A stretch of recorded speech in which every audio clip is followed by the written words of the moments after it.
Sorry. Nina. Sorry. Okay, there we go. Clean house.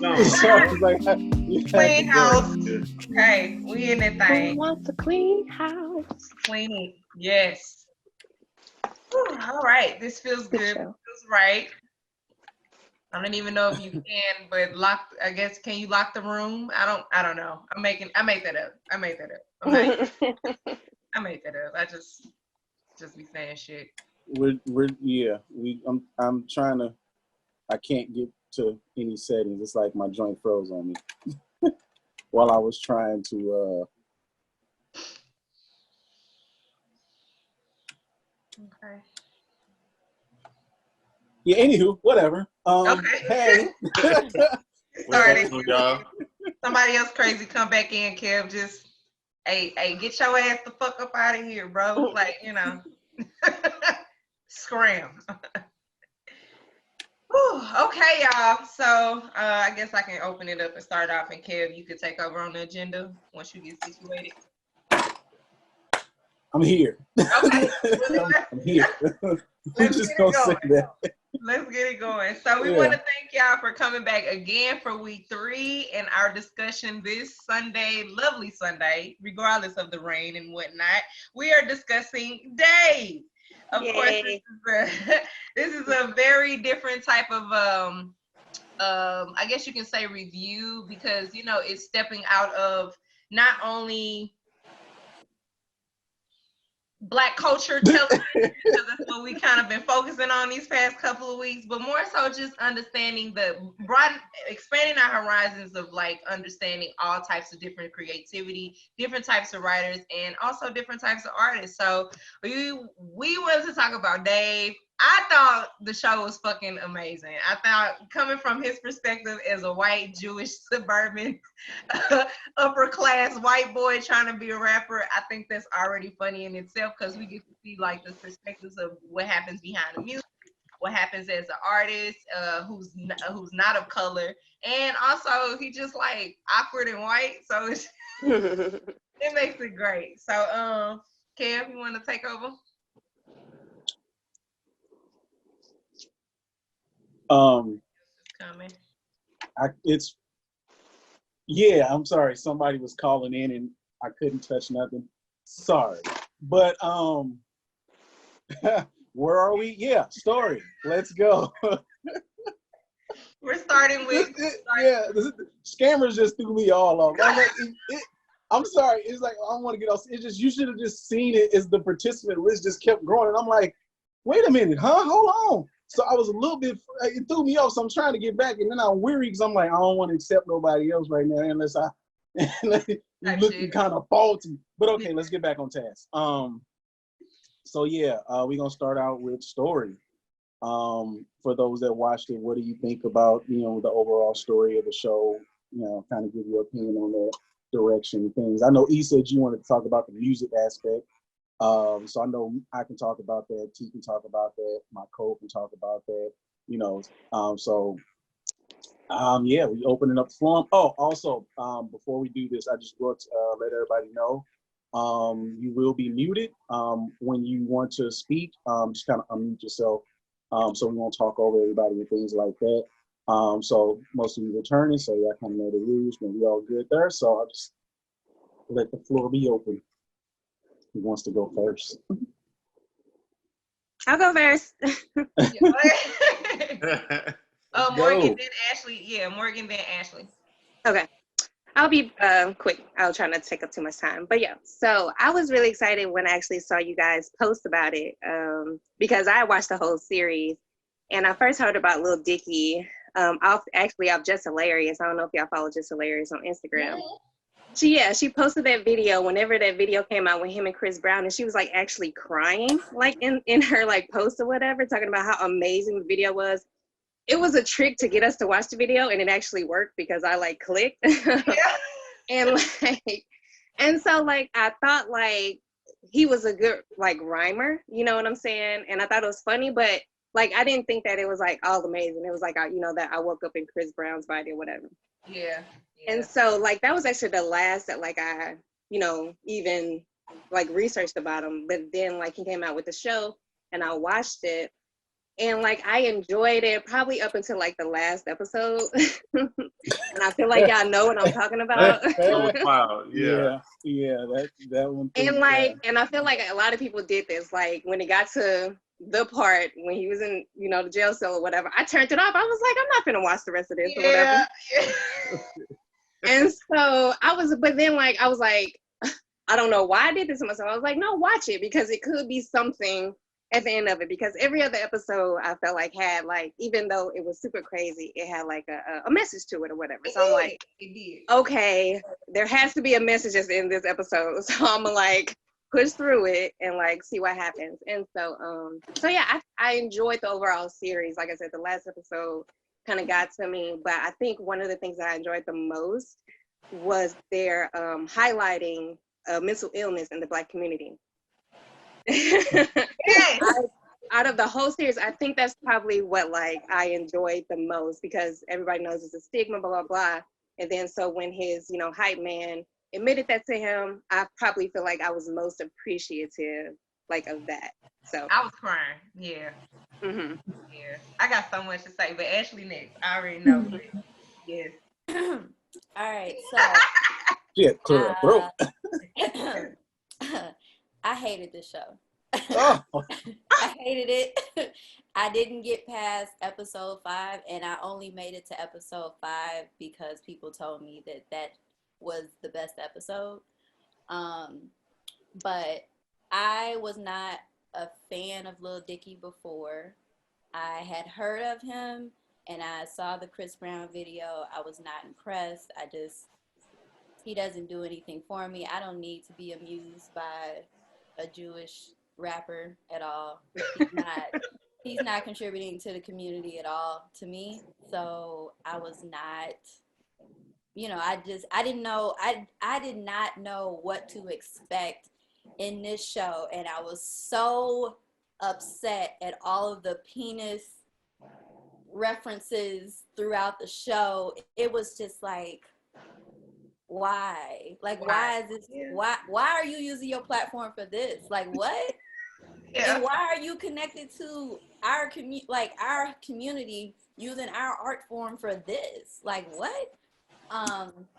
So I didn't enjoy it. I kept going. I probably made it to episode 3, trying to see where it was gonna go, and it just did nothing for me. So I think I skipped episode 4 and went and just watched whatever the mental illness episode was, and then that was it. And that was a great episode, but it was not focused on Lil Dicky.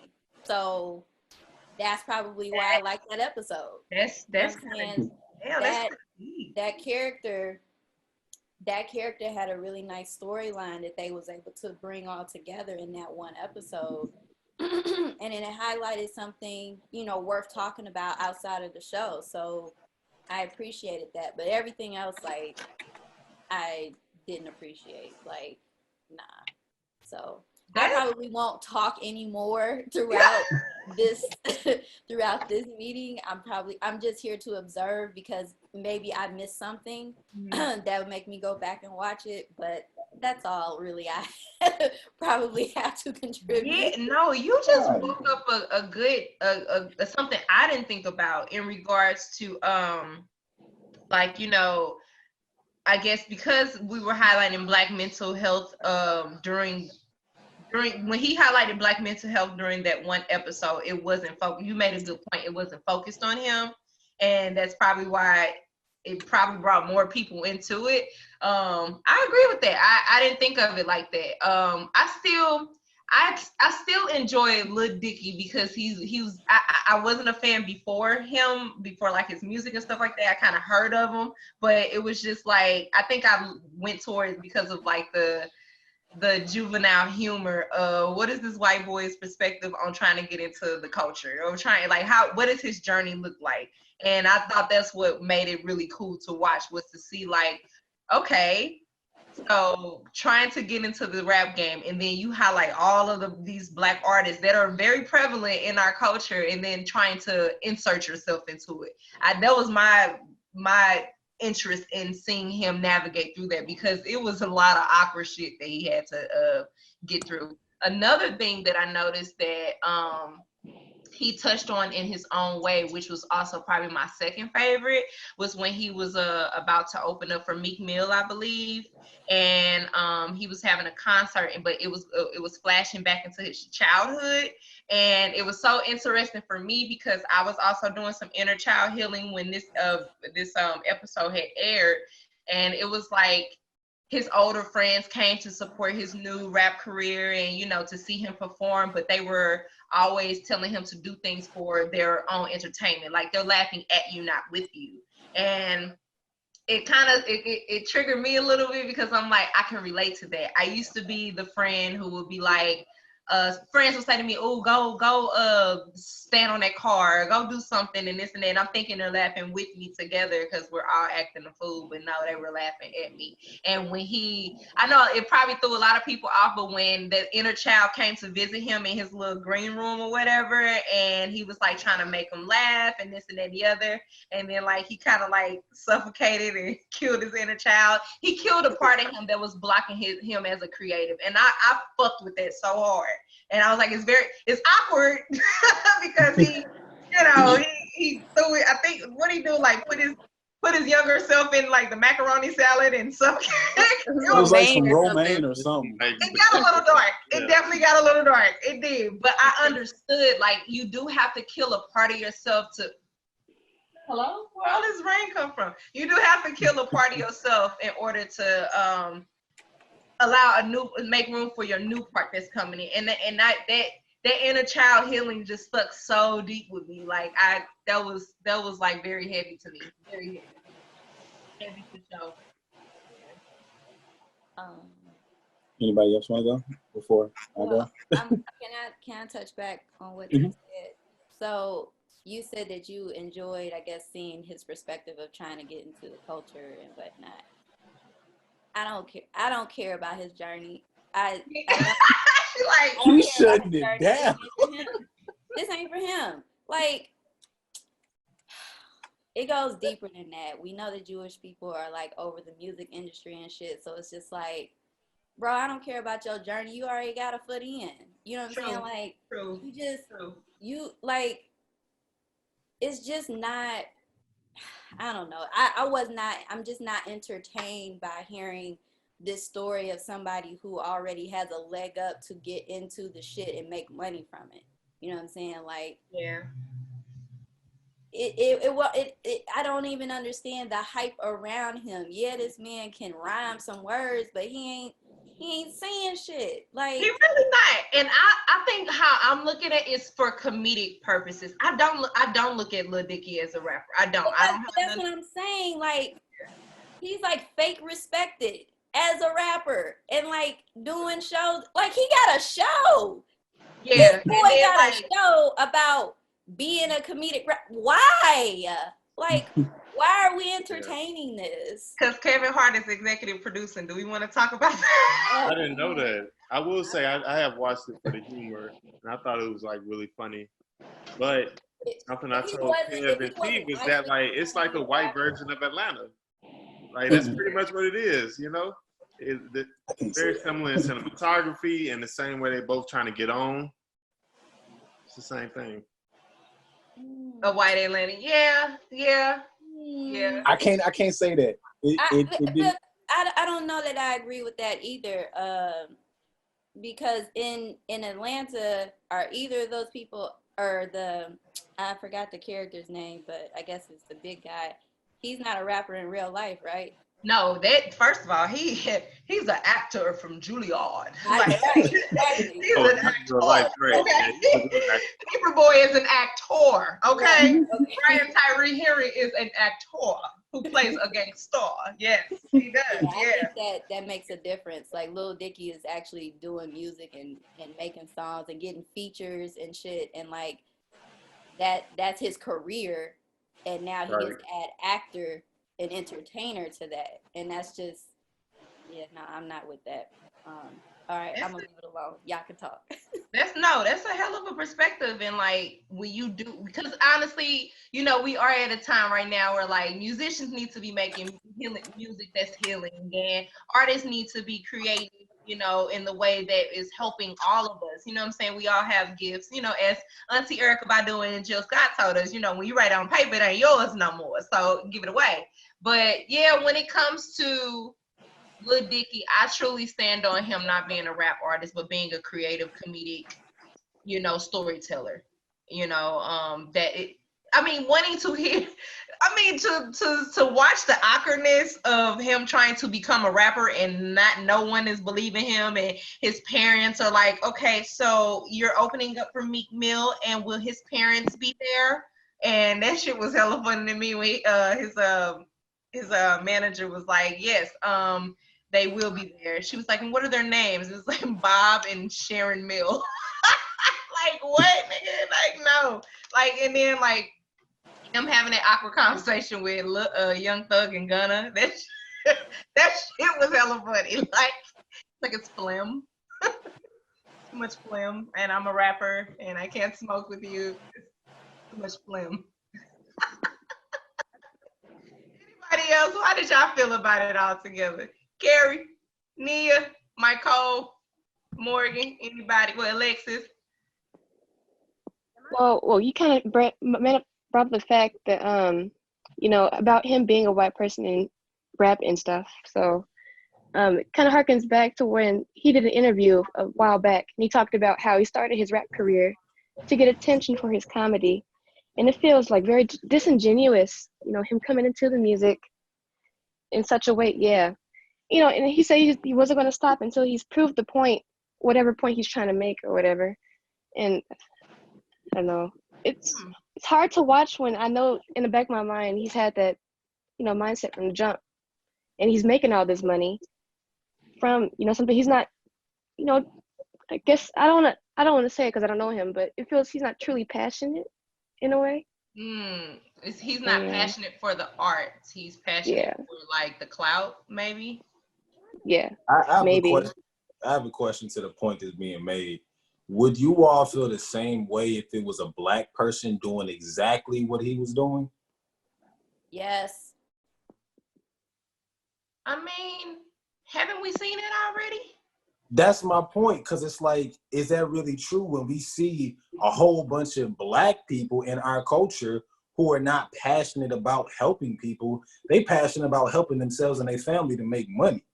And it's almost in a sense they have gimmicks that are moving along in the culture. So I kind of feel like we're putting too much pressure on certain people to be something they're not. He's never said, I'm here to make a positive shift in the culture.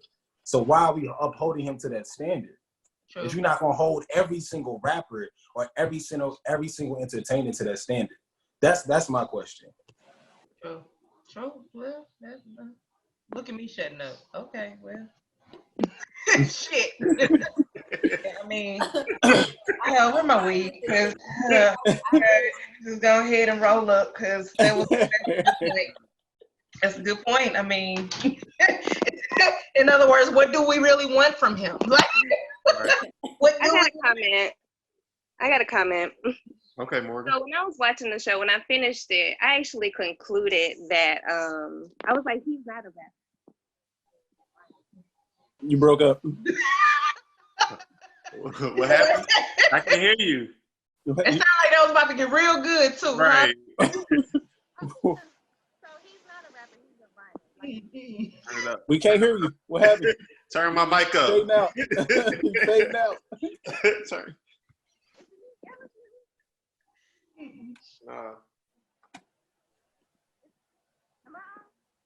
We can't hear you. Hold on. Yeah, right there. Right here?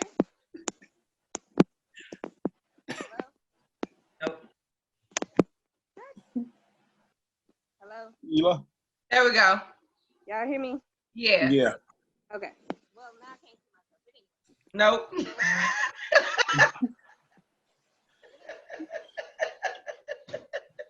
Hello?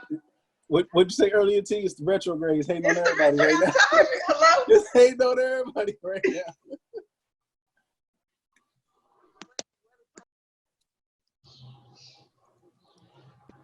We all having these issues right now. The retrograde is hating.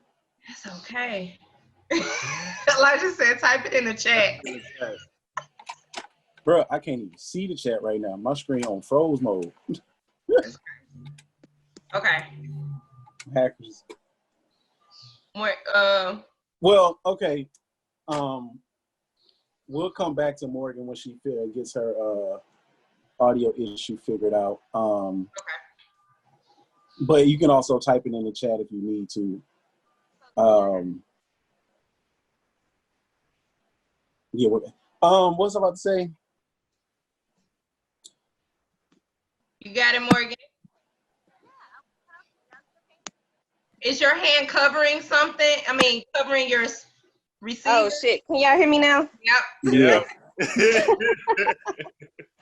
All right. So yeah, at the end of the show, I concluded that he was not a rapper. He is a rhymer, and that's because I feel like we are we're putting him in the category of hip hop or whatever. And like, I don't put him in that category. Like I said, I just think he is like he's a good rhymer or whatever. And so I don't think that we should, like you were saying, hold the standards of like a Black person who's doing this, like a Black rapper, because they in a way have a responsibility. Again, he is not, I don't think, trying to be Black, trying to be, part of the hip hop culture. I just think he like enjoys the art form. You know what I'm saying? Like, it's a skill to be able to do that. You know what I'm saying? And to even get out in front of a whole bunch of people who, again, ain't gonna respect you because you are white and Jewish, and to do it anyway. I just think the show, again, gives an inside look, because when I first saw it, I didn't respect him. I'm like, who is this Lil Dicky? This song is whack, blah, blah, blah.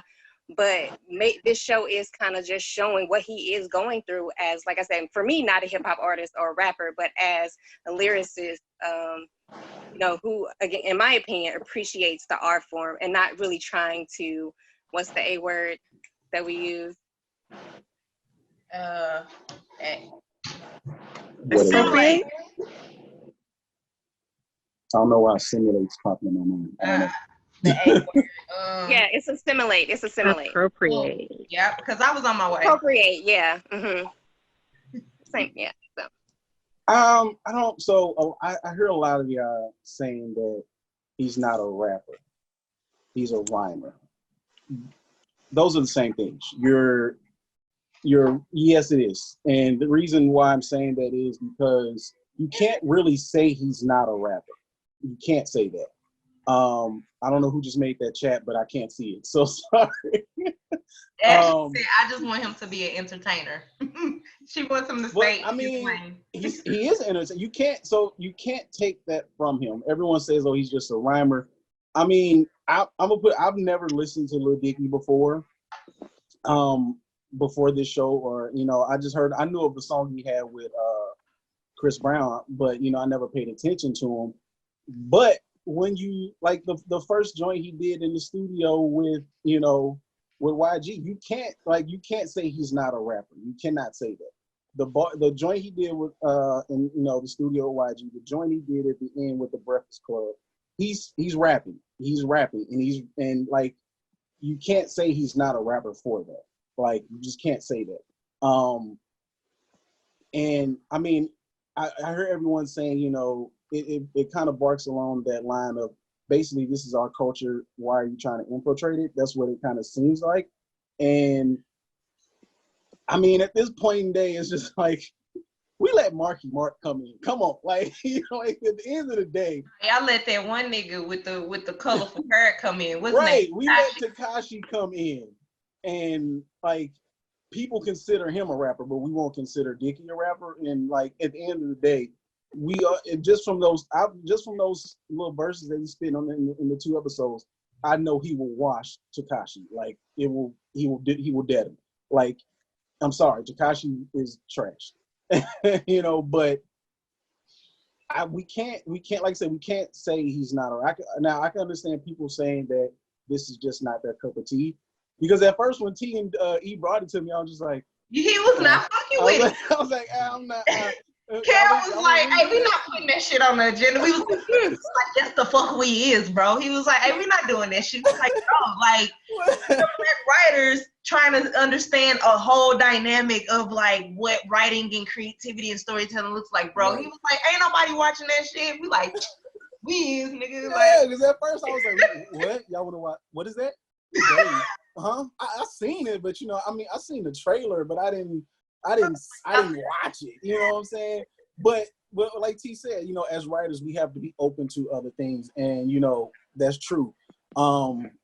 With me watching the show, like I get to the point where Ashley was saying, you're Jewish, you basically have a leg up. You don't have that leg up in hip hop being a white artist. You don't. That leg up is gone. Like you have to prove as a white artist, you have to prove yourself harder than black artists because they're already looking at you like you're white. Why are you rapping? Why are you here? So you have to prove as a white artist, you have to flow hard. Like back in the day when they used to have the Sunday ciphers, if you was whack and you came to that Sunday cipher and you was white, you was getting flamed. But if you was like the homie Nick Mean, like he's white rapper, but Nick can rap he's though. hard. He's hard. So Nick can rap proved himself. Yeah.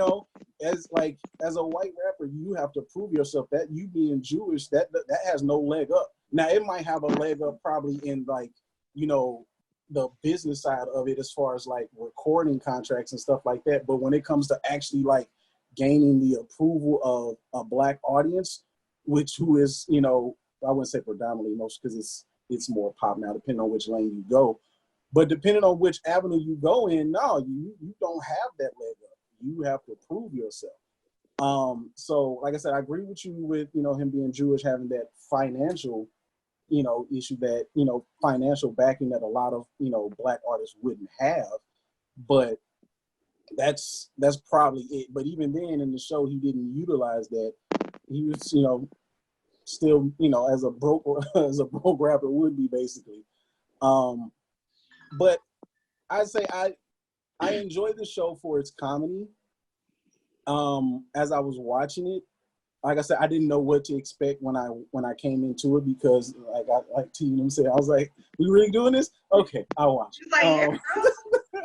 So I didn't know what to expect. And as I watched it, I appreciate it because at the end of the day, he's a creative individual getting out his ideas. At the end of the day, that's what I like to see. It's something we all can relate to. Absolutely. Yeah, now, do I look at it like, oh, he's such a dope rapper or something like that? But will I listen to his stuff at this? No, I probably. But will I end up checking season 2? Yeah, it's like I appreciate his art. I'm not gonna knock him, but I can't say he's not a rapper. I can't say that because like I said that he is a rapper at the end of the day. Now. His intentions for getting in the rap game, like Alexa said, I don't know. I didn't watch that interview, so I don't know if his sole intentions was to gain notoriety from rapping and then utilize that fan base to introduce his comedy. I can't knock that either because a lot of people do that. A lot of people utilize something that they are gaining a lot of attention for to build their fan base and then drop that. I mean, I think ain't that like marketing and business, like tips and tricks. I'm not sure. That's a question for sure, but it definitely looks like.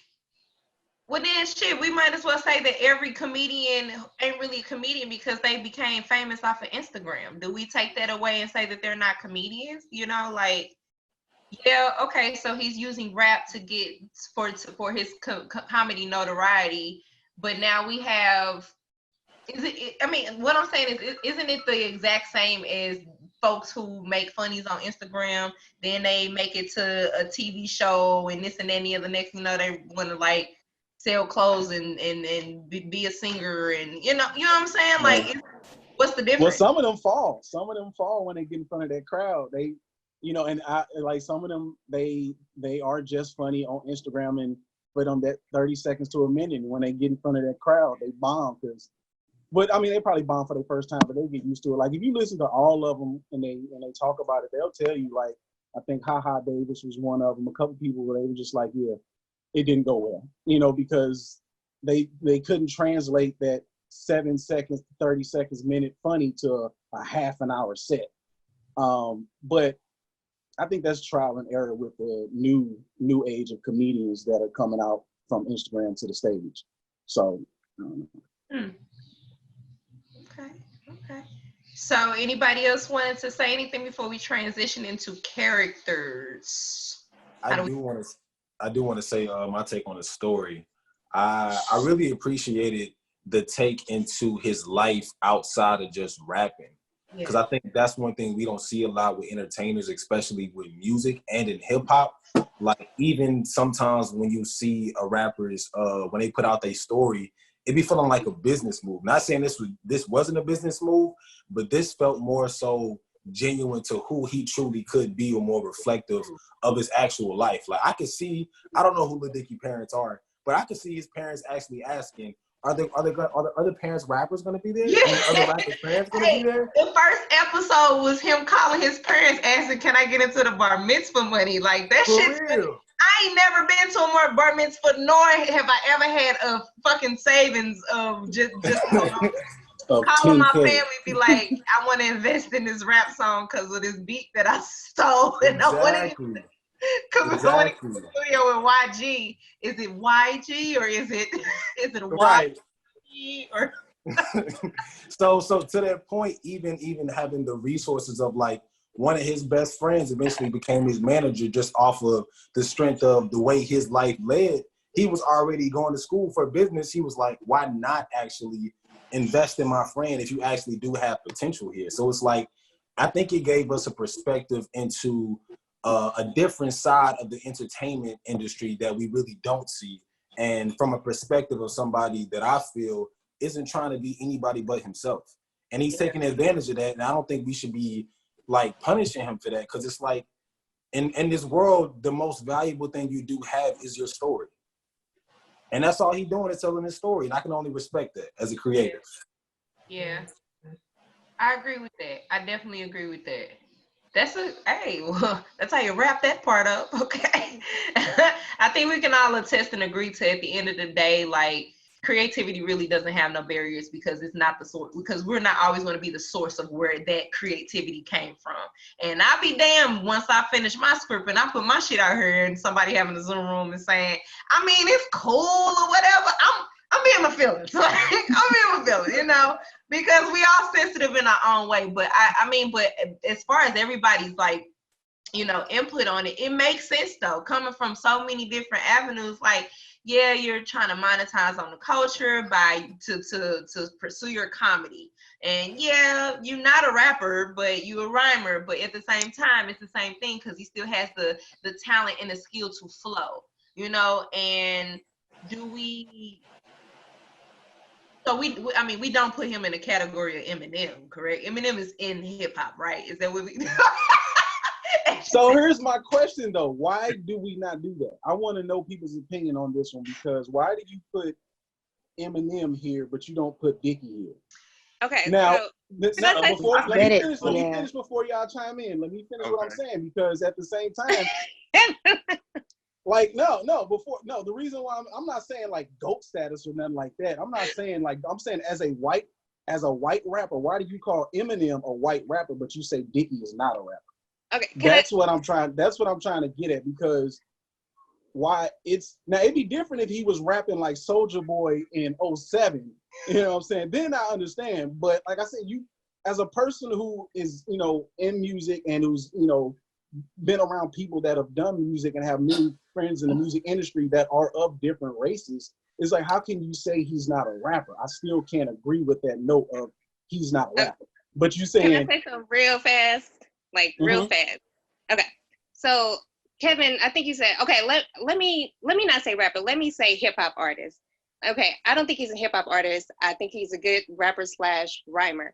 And the reason he don't go in the category with Eminem is I believe that hip hop comes from a certain lifestyle that those like artists led. You know what I'm saying? Whether it was like from the ghetto, the slums, you know what I'm saying? Their talent, like Lil Dicky raps about his dick, like his penis, you know what I'm saying? And he's a good rhymer. It's not a lot of depth. You know what I'm saying? But so with he's a hip-hop comedic artists, rapper. Then say that. Say he's a comedic rapper, but don't. I mean, say he's not I don't want to say he's a comedic rapper because I mean, I don't want to use the word comedic. You know what I'm saying? Because it's probably somebody else who's rapping real stuff and people be laughing at them and they're like, no, it's not a joke. This is what I'm really doing. You know what I'm saying? Yeah. So anyway, I'm just saying like hip hop artists live a certain life and that those rhymes come from a place, you know what I'm saying, that's deep. And then Lil Dicky, he's funny, but he doesn't have a lot of like depth, you know what I'm saying? And I think that's just kind of what separates the two. I'll let someone else finish because I have something to tag on to that one. Okay. So Lil Dicky is today's Weird Al Yankovic. That's what I agree. Carrot Top. Entertaining. He's entertaining, and that's all I'm gonna accept. Like, if I can take him out of the fact that he's not a hip hop artist, he's not solely focused on music. Like that's I think is one thing that separates him from Eminem. Eminem is solely focused on music, and that's all he's trying to put out. You know what I'm saying? That's what he's dedicated to. Now that I'm hearing this fuller story of Dave and how he wants to be more of a comedian, more entertaining, and do some other shit, and he's just using music as a vehicle to get to those things, then nah, I'm not gonna accept him as a rapper. I have a bit more expectations of what I expect from rappers that I want to listen to, support, or whatever. But if I just want to say, oh, he's an entertainer, oh, now he's an actor because of this show, like, I'll do that. And then, you know, I don't know, I'm just different, I guess. Yeah. So I know Michael has some, but I want to touch on something that how Morgan what she was saying. So hip hop is not just about speaking on struggle. Hip hop is speaking your story. That's just flat out. That's so. It doesn't necessarily have to be just because rappers came from the slums, in the hood, and things like that. Of course, that's where it started. Don't get me wrong. That's definitely where the history started. But as of right now, it's just more so it's speaking your story. So that I feel, was just the point of. Now, like I said, I don't know. I've never listened to Lil Dicky's music. So maybe when I listen to his music, maybe, yeah, that's probably what he's talking about. And I don't know. But I just know for the raps, for the actual script, for the actual show, yeah, he threw that in there because it fits the show. It fits his life of what he's going through, his intentional struggles and things like that. Yeah. But I I'm just still stuck on this, yeah, as people we have artists that we want to listen to and things like that. But at the end of the day, what do y'all consider Cardi B? Is Cardi B a rapper?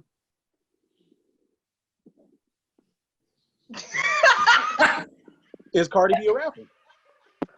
Because at the end of the day, she used love and hip hop and also in her past to help get her and garnish her an audience, and then she turned it into rapping. She started rapping. So I want to know, do you consider Cardi B a rapper? Wait, are She you a ghostwriter though? She got ghostwriter. She don't count. No. I would give Lil Dicky over Cardi B if we gonna say that. I'm just saying. You can talk about lyrically. She is not no lyrics. She's speaking somebody else. True. I'm not even mentioning lyrics. I'm just saying, okay. Do people consider Cardi B a rapper? Yeah. Well, but I also consider. So how do y'all consider Cardi B a rapper, but say Lil Dicky is not? And wait, Love and Hip Hop is about people in the music industry. Was she not rapping before the show? Was she? Yes. I've only known Cardi from stripping before the show. Nah, she was rapping before the show. She was I didn't know that. She was doing both. Didn't know that. Yeah.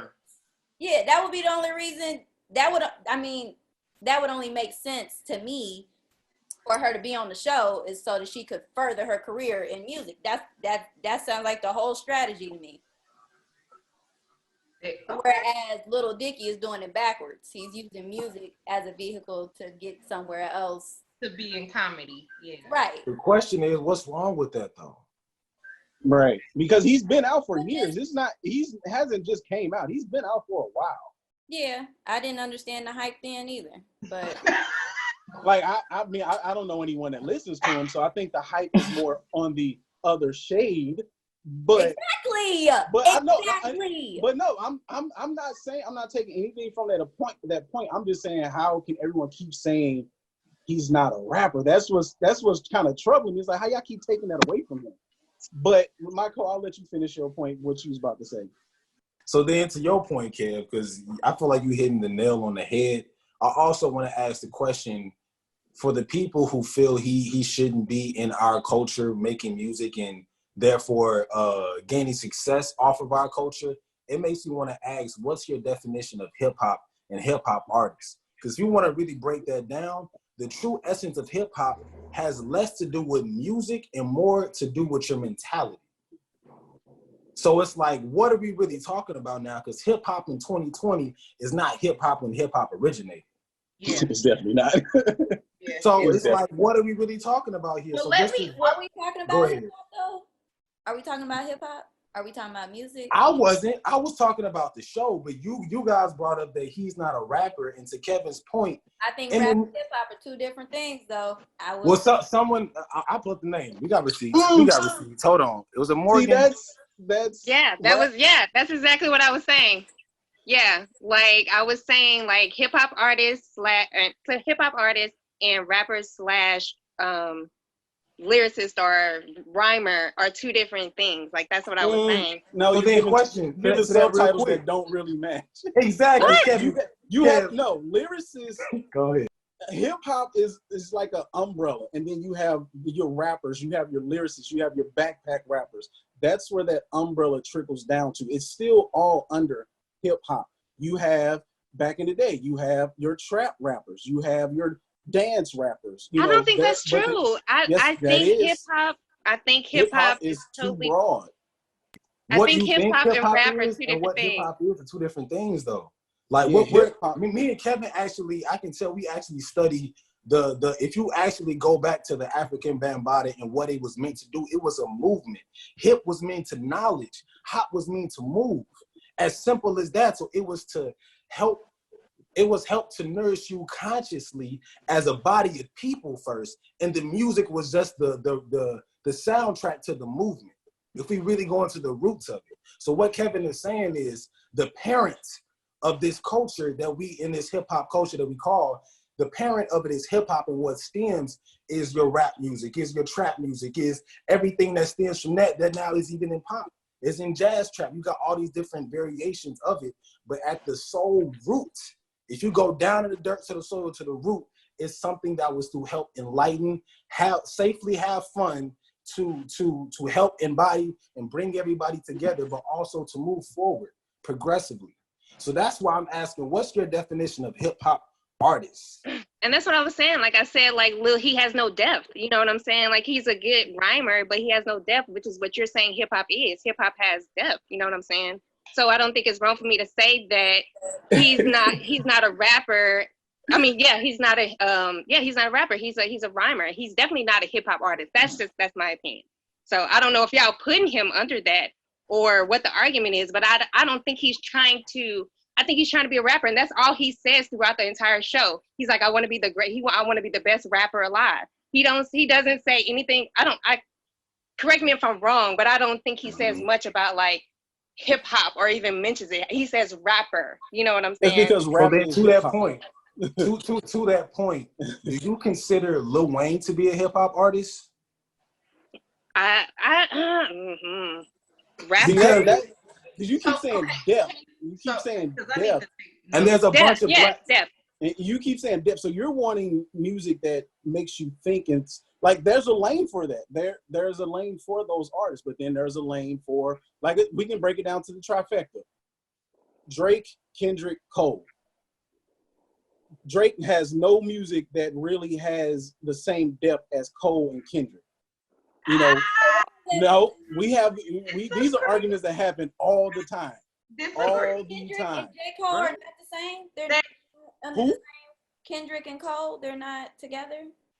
No, if you look at if you look at it, Kendrick is the combination of what Drake and Cole are, because Kendrick has those hits that are crossing those pop levels, but he still speaks lyrical content. Drake is more so just he just wants to, he wants to charts the dances and things like that. And don't get me wrong, I like all three. I'm a fan of all three. Kendrick is one of my favorite rappers. Cole is one of my favorite rappers. But they are broken down into three categories. Like no matter what conversation you listen to about the three, or you jump into, whether it's from just your neighborhoods or you're even higher up to actual MCs and things like that, they're broken down into three categories. And Drake, and it's always said that Drake does not have depth. Like if I can pull up many videos where people talk about that. Drake doesn't have the same depth as Kendrick and Cole, which is true, which is facts, and y'all deep down y'all know that.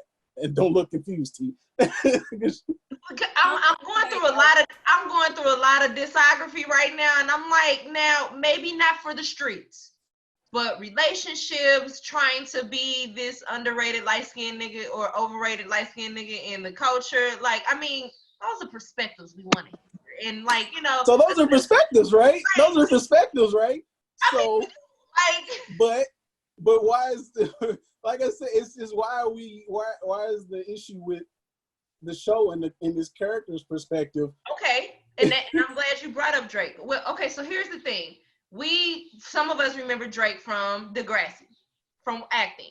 Then he took, and I don't even know if he even used that as a vehicle, because it's come to find out Drake just multi-talented. He's really, really good at acting, but he also fucking up the rap game right now, like doing all of the, I mean, the nigga is charting. I'm not listening to Tootsie Slide all damn day, yeah, but the I'm kids not on listening. TikTok is, okay? So, I mean, Yeah.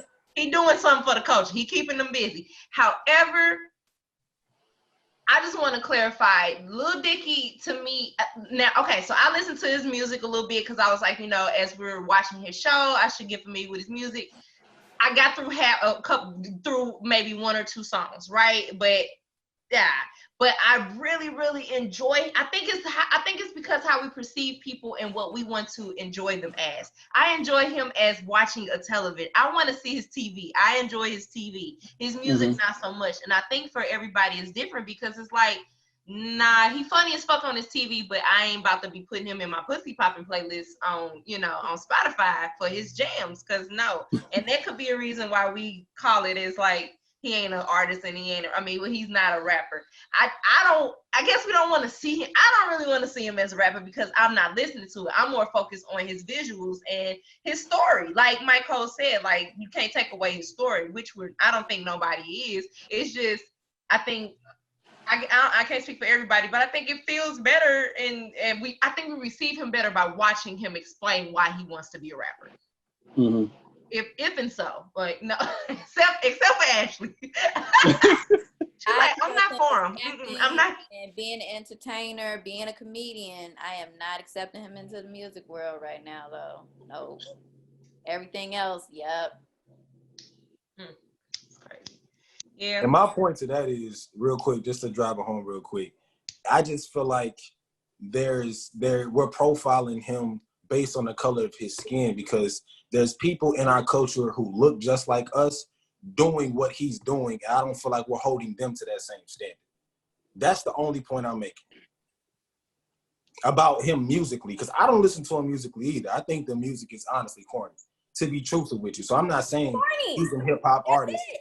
But we're not saying he's not corny. We're just saying you can't take his title away because you feel like, oh, I don't listen to it, so he's not a rapper.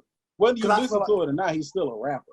Exactly. And I feel like some Migos songs are corny. I feel like some Drake songs are corny. I'm not just profiling him because he's white or Jewish, is what I'm saying. I'm doing all of it. It's all of it. Well, then that's you then. That's just you.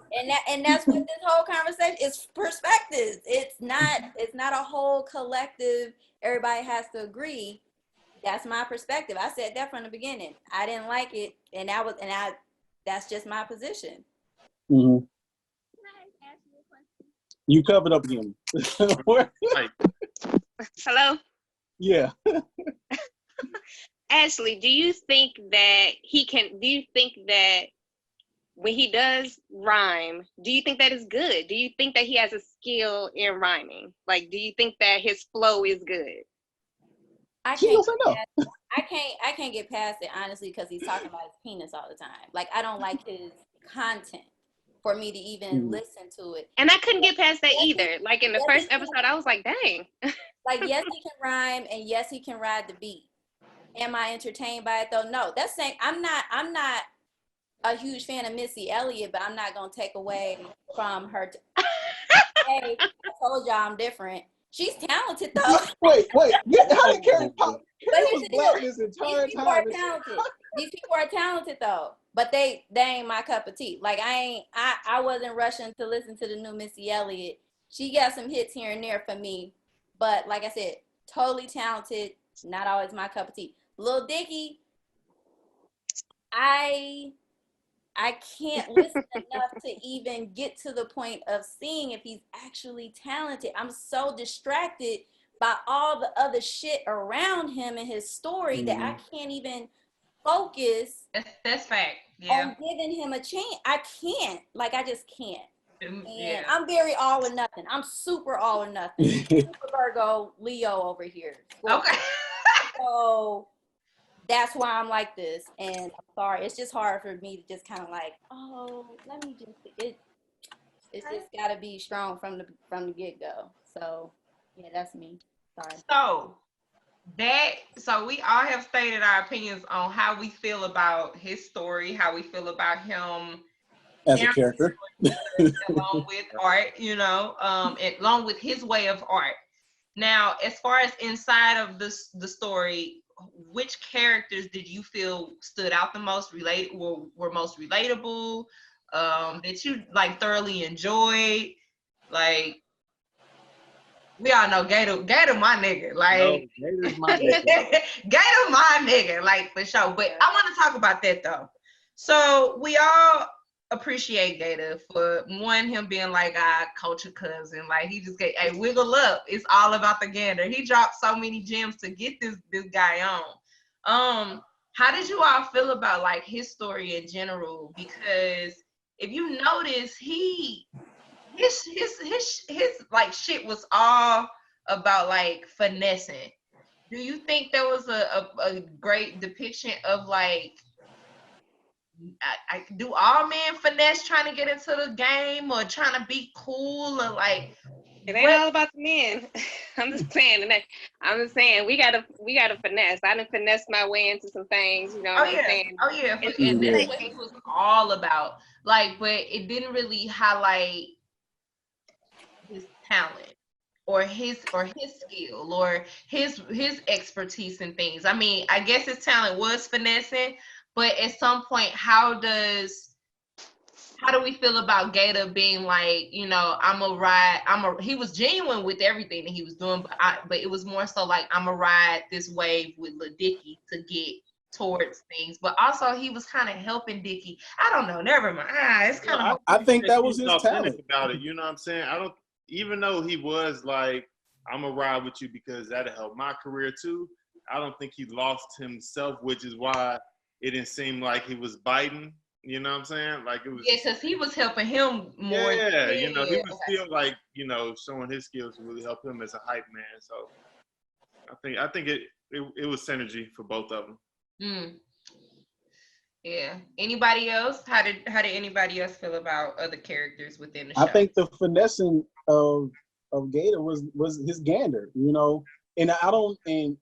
it was, when I say finessing, I don't necessarily mean finessing to like do anybody wrong, but I say it was just finessing for him to get himself back into a position where he felt comfortable, because before he was on tour, he was doing this and doing that, and then the bipolar issues happened, and then he was at Tech Squad, doing that, and it's just like I felt like he wanted to get back to what he loved himself, and he was just like, yo, I mess with you, let's do this, let's rock this together. I got information and blah blah blah. So I don't think of this finessing as a bad thing. I think that it was a finessing to, get himself in a good position, but also helping somebody else out at the same time. Because Dicky didn't know nothing.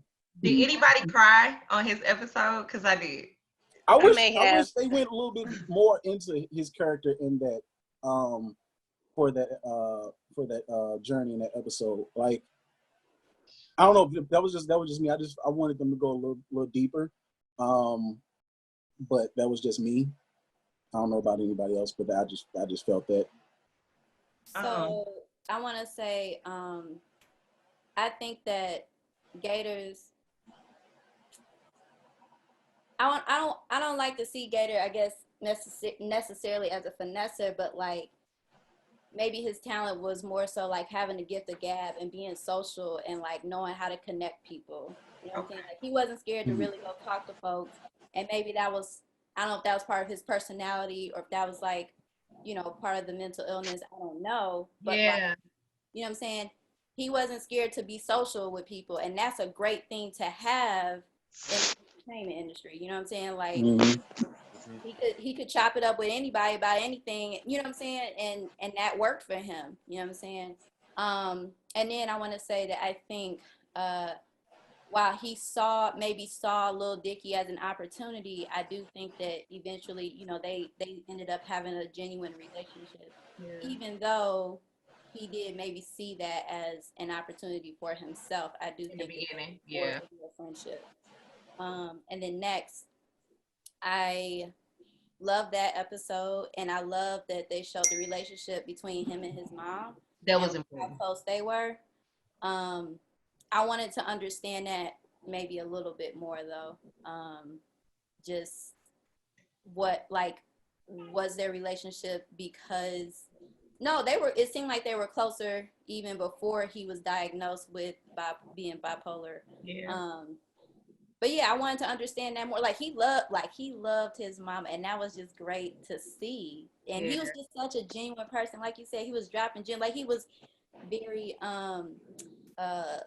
like he had wisdom to share. You know what I'm saying? Especially in the beginning. Green as hell, just green as hell, and just not knowing, and you know, and like.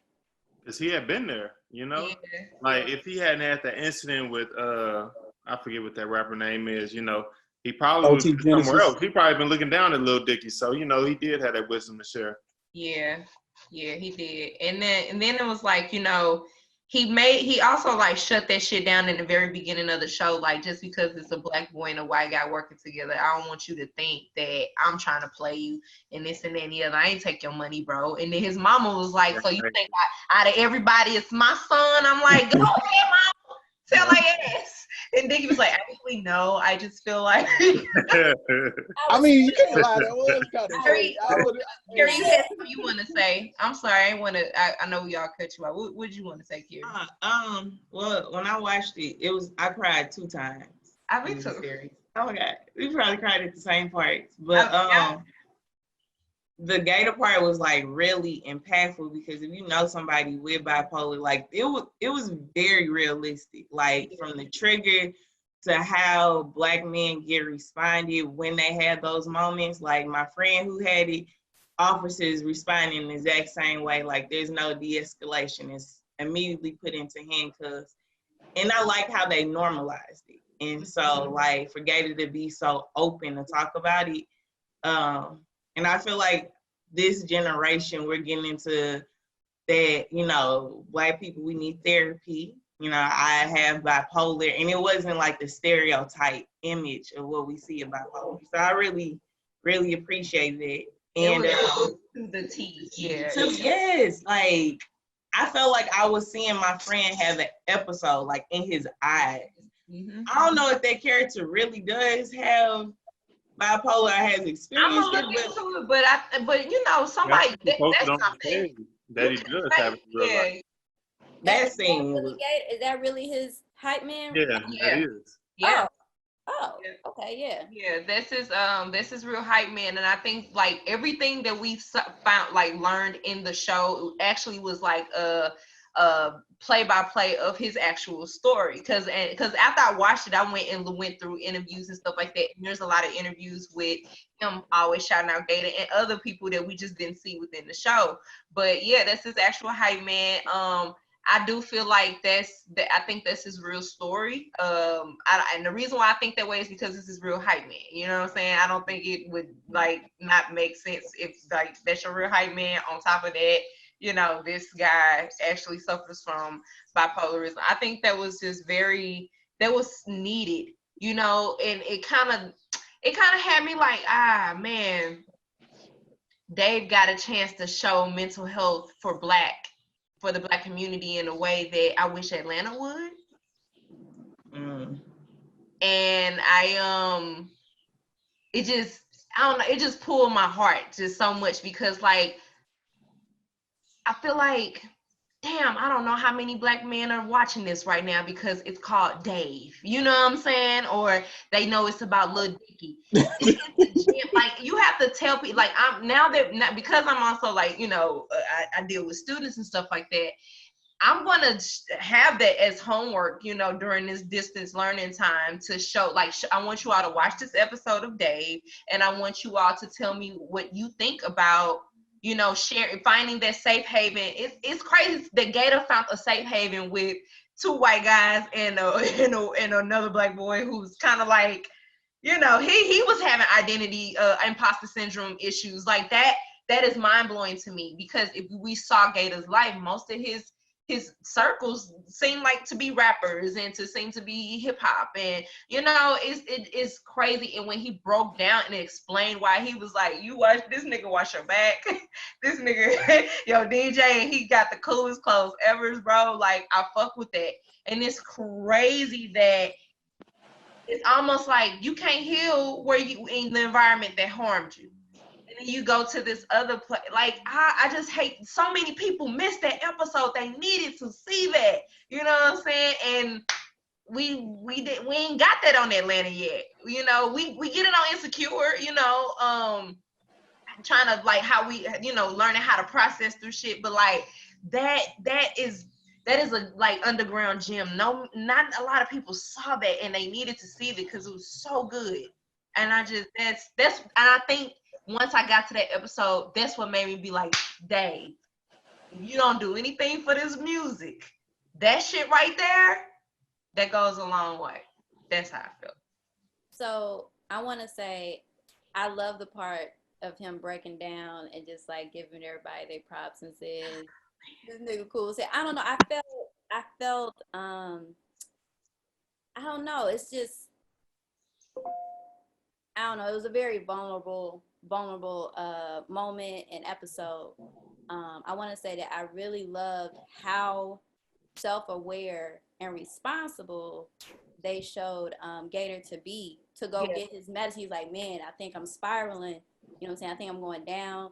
That part. And got his medicine and told them, yeah, man, I don't think I need this much. Or, like told them the amount that he think he need. Like he took responsibility for himself.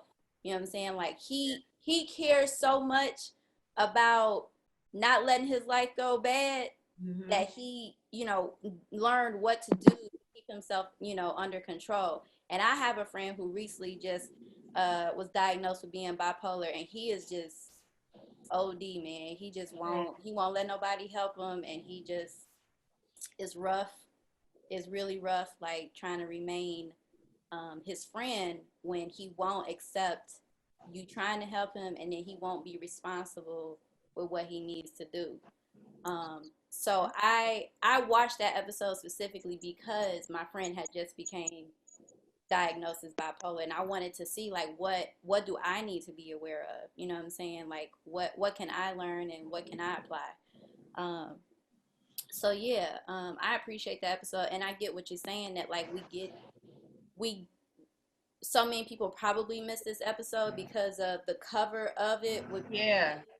And we're getting this message maybe of, yes, it's time for us to get therapy, but it's an Insecure where it's more surrounded around the feminine story versus the male masculine story. You know what I'm saying? We do more men talking about mental health and how to deal with it, what it looks like or whatever. And let me rephrase, like I totally agree with you, Ashley. Like let me rephrase, like even in Atlanta, they do have a guiding light, which is my boo, Lakeith Stanfield, Darius. I love that man, but he is the guy that's like, actually, bro, you block your blessings that way if you yada yada yada. He'll say some off the wall shit, right. But it's ignored. You know what I'm saying? It goes and I hate that because it's like, oh, bro, just be high, or like, bro, just be this. But like, if you are listening and you receptive, like Darius is the glue to Paperboy and fucking Earn. Like literally, like that shit is just, yeah. But I mean, I wish we could have saw Gator on Atlanta, because everybody watches Atlanta and everybody and it's just, everybody don't watch Blackish, everybody don't watch every other black I don't really know all the black shows that's out right now, but except the ones I watch. But I know Morgan said she had a point. Can y'all hear me? Yeah. So my mentor, I gotta hold this thing right. I ain't got no stand like y'all. But my mentor gave me a couple of books, and one of them was actually from the Jewish perspective of the film industry, and then one of them was from the Black perspective of the film industry. And Ashley made a point earlier that Jews run the entertainment industry. But what I've known for some time, even before I read these books, and what I learned from the books, is that the stories actually cross over. Like Jewish people have some of the same struggles in society that Black people had. They were deprived, they were considered a lower, race or whatever. So what I like about this show is that, like y'all said, that they raised the issue of the mental illness, and then how Dave responded. I liked his response. I like how he was like, hey, we're here for you. We understand it. And I think that came from, like, I know I don't consider him a hip hop artist, but his want, I guess, for the fame or for the notoriety is probably from some type of deprivation. You know what I'm saying? Like, even though he may have money and a rich family and the bar mitzvah money, like, he's going through all this, saying like, us, you ain't no rapper, who you think you are. Charlemagne went so hard on him when he was on the Breakfast Club. Like, they was just like, in on him, and he just fought through it. You know what I'm saying? So he was like, I really appreciate, he was like making his point. So if y'all ever get a chance, I'll send the books, I guess, in a later chat. But like, in both of the books written by two different authors, they were the same names. You know what I'm saying? Like, they were the same people who worked with each other, same actors, same producers, that really helped, Black actors out, or what have you. It's just that when I saw I appreciated the episode, but I appreciated more, like I said, Dave's response, because it wasn't malign, you know what I'm saying? It wasn't like, well, you got to get up out of here, you know what I'm saying? I can't be dealing with that. It was like, okay, I'm here for you, and I appreciate that. So just seeing that in modern day on TV from a Jewish character, from maybe white writers, you know what I'm saying? It's still, to me, they have some understanding, of what's going on. And for them to put it in a show, and maybe, I don't know, not a Black writer, I don't know, it was just something. I think Gator, I'm like a crazy credit person. I'm like a credit stalker. I'll be like, who wrote it? What's their name? So and I do think Gator executive produced that episode and then co-written it, or somewhere like that. I remember his name in that episode. His name is in there a lot, all the way down to like style consultant. Like, his name was on everything in them credits. I was like, you go, Black man. Like, yeah, do that. Like, that's important. That's hella important. But no, that's real. Any other thoughts? Black men, how did y'all feel about it? Who went first? Go ahead, Kev. Michael? You said what? I said, go ahead, Kev.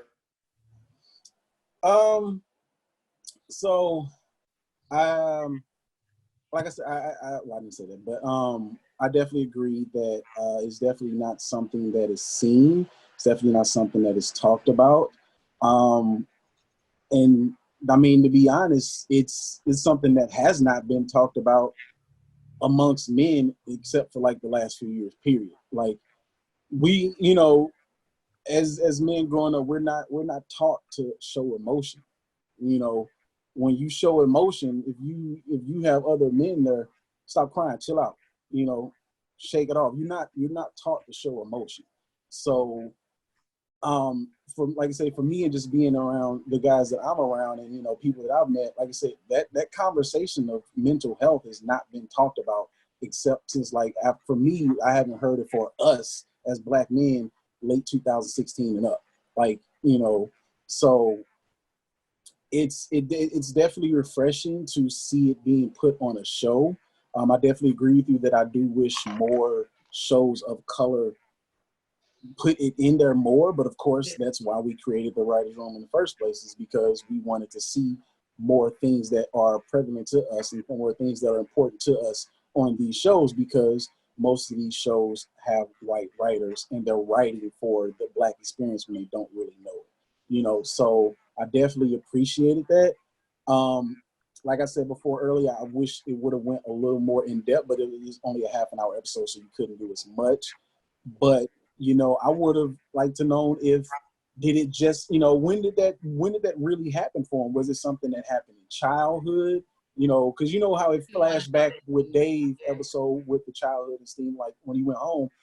I kind of would have liked to see something like that, to see that groundwork of when this really happened and how it was just kind of things that just kind of built up on it that just made him explode. You know, to kind of just show that journey of how something can trigger a Black person, whether it's a teenage boy or a young boy, and how things just adding on to it just make that weight just continue to grow and to continue to get heavy and heavy until he finally just snapped. You know what I'm saying? In the shoe store when old boy came in and he just snapped, and it was like $1,300 laptop. Wow, it's just, I'm like, man, like did this just what triggered him? You know, that I think that's what I wanted more of. You know, that when I say I wanted a little more in depth, I think that's what I wanted to know more of. What was to figure, you know, kind of figure out what was his triggers. I think that's what it is. Well, I mean, when you go back to that part in the shoe store, I mean, that he got triggered because he got confronted, and he got confronted in front of his mom, and he had to return the shoes back to get his nigga his money, because the dude I think it's one of those like when somebody is about to get aggressive with him. And then we saw him having another episode when he was on the tour bus with OT Genesis and all of them. And they kept telling him to calm down. And I think when somebody is telling you that you're doing something wrong when you're trying to do right, because if you think about it, he was trying to do right with his mom, and he having a mall date with his mom, and somebody's telling him, no, you ain't doing that right. Give me my money. That's my money. And then on the tour bus, bro, you not chilling enough in front of these hoes. You not chilling enough, like, you two. And he like, I'm the hype man. I'm supposed to be turned. That's my fucking job, you know? And nobody was allowing him that space. They were telling him he was doing too much. So it seems like he get triggered by, I mean, and I think like both of those instances, like I've been in those type of situations where, like, I mean, ain't nobody ever run up to me when, you know, saying I got your money, anything like that, but being told to calm down when I'm kind of trying to be calm, but I'm trying to have a good time, but I had two friends who did that to me on my graduation night, graduating from college, and they was like, you two turned. And I'm like, but it took me 7 years in undergrad. Like, why would I not be turned? Like, why would I not be? Like, it's been a long time. But it was like, they want to keep you at this space, and they could fuck with your mental too. So that's a good question. Like, what was that full trigger that take him to that mental health? You know, I mean, take him to that lane. But in all actuality, motherfuckers coming at him. Like, I know, I understand those triggers. I just meant like what triggered him eventually, you know, in the first place. That's I think that's the depth that I was looking for of that episode, you know, with just a little bit more understanding. But yeah, going back into his childhood, yeah. But I mean, shit, does like mental health really start at your childhood, or does it just happen over time? You know what I'm saying? Like, cause formed throughout your life. Yeah, like that shit continues going. I do feel like it starts heavy when you're a child, because you're at the time when you're a child, you're just receptive to what you're told, and you know, because someone is raising you or someone is guiding you. I don't know. And I realized, like, shit, as of fucking 2 hours ago, like, okay, that's a mental thing that I need to work through because of what happened to me when I was 7, you know. And you know, it goes into Black mental health. Like, I think mental health comes from generational cycles. It has to. Because Our mental health usually starts from home. And why is home fucked up? Because we ain't come from places that make home a home. You know what I'm saying? Mm-hmm. Everyone, but I know for myself, I understand his reactive, being emotionally reactive. That's one thing we saw out of Gator, and I think I reflected and related to him so much is because emotional reactivity was always my thing. Why is emotion, now that I'm learning and healing with that, why is emotional reactivity my thing? Because I have been talked down to, I've been talked at to, not talk, I've been talked down to, I've been talked, like, you know what I'm saying, like, not talked with but talked at, and it's one of those things that you just build over time, and then you realize you like in your 30s something, you like, yo, that's a heavy trigger that then turned into a mental disability. Like, I don't know. It probably don't need to go too far because we kind of know it starts from home. Like, everybody's fucked up and it starts from home. Like, so yeah. Sorry to go on a rant, but Gator, I really fuck with Gator though. That's my favorite. That was my favorite. Well, I ain't know if any other my co. characters? Yeah. Like, it's Dave and Gator. Who else is Yeah, Really, I understood. I liked his girlfriend, Allie. Yeah. The episode, the other episode that made me cry was when they broke up. The scene where she made an honor speech, That and was- like the metaphor between magic and love. I was like, damn, okay, like, and then just looking at her character and realizing how we had only seen her as the girlfriend who supported her man and was there, and then in this one episode where she needed him, like she even mentioned, like, I'm realizing I'm in love with a narcissist, and in metaphor to what she was, that made an honor speech, like that was when the magic unveiled itself when she saw the reality of what they really had. Yeah, or at least what it showed. That argument was very riveting because I felt both of them. Right. Yeah. Yeah. It was Like, like crazy on both sides. like, I felt that. that. To be my boyfriend, and he was just like, but you have to understand, I'm a fucking celebrity, and And I have a big deal going right now. Like, and he was like, I can't believe this is the one time in my life that I'm really doing things that I want to do. And then she was like, but I just need you for this one thing. He was like, yeah, because like you have nothing going for yourself. And it was like, damn, we don't know her story. And I think we kind of saw her insecurity in that episode too, like comparison between her and her sister. And I like both of them came with traits that I feel like they kind of forgot about in the midst of each other. But that weekend, being faced in that circumstance, she's like, here I am already insecure and being a teacher. Mm-hmm. My boyfriend is a rapper. I come home to my parents' house that's big as hell, to a sister that's a lawyer, and like, just wanting that confirmation, which again speaks on her insecurity level that she. Yeah. Like, yeah, that conversation was there because, like you said, it's like I felt it on both ends.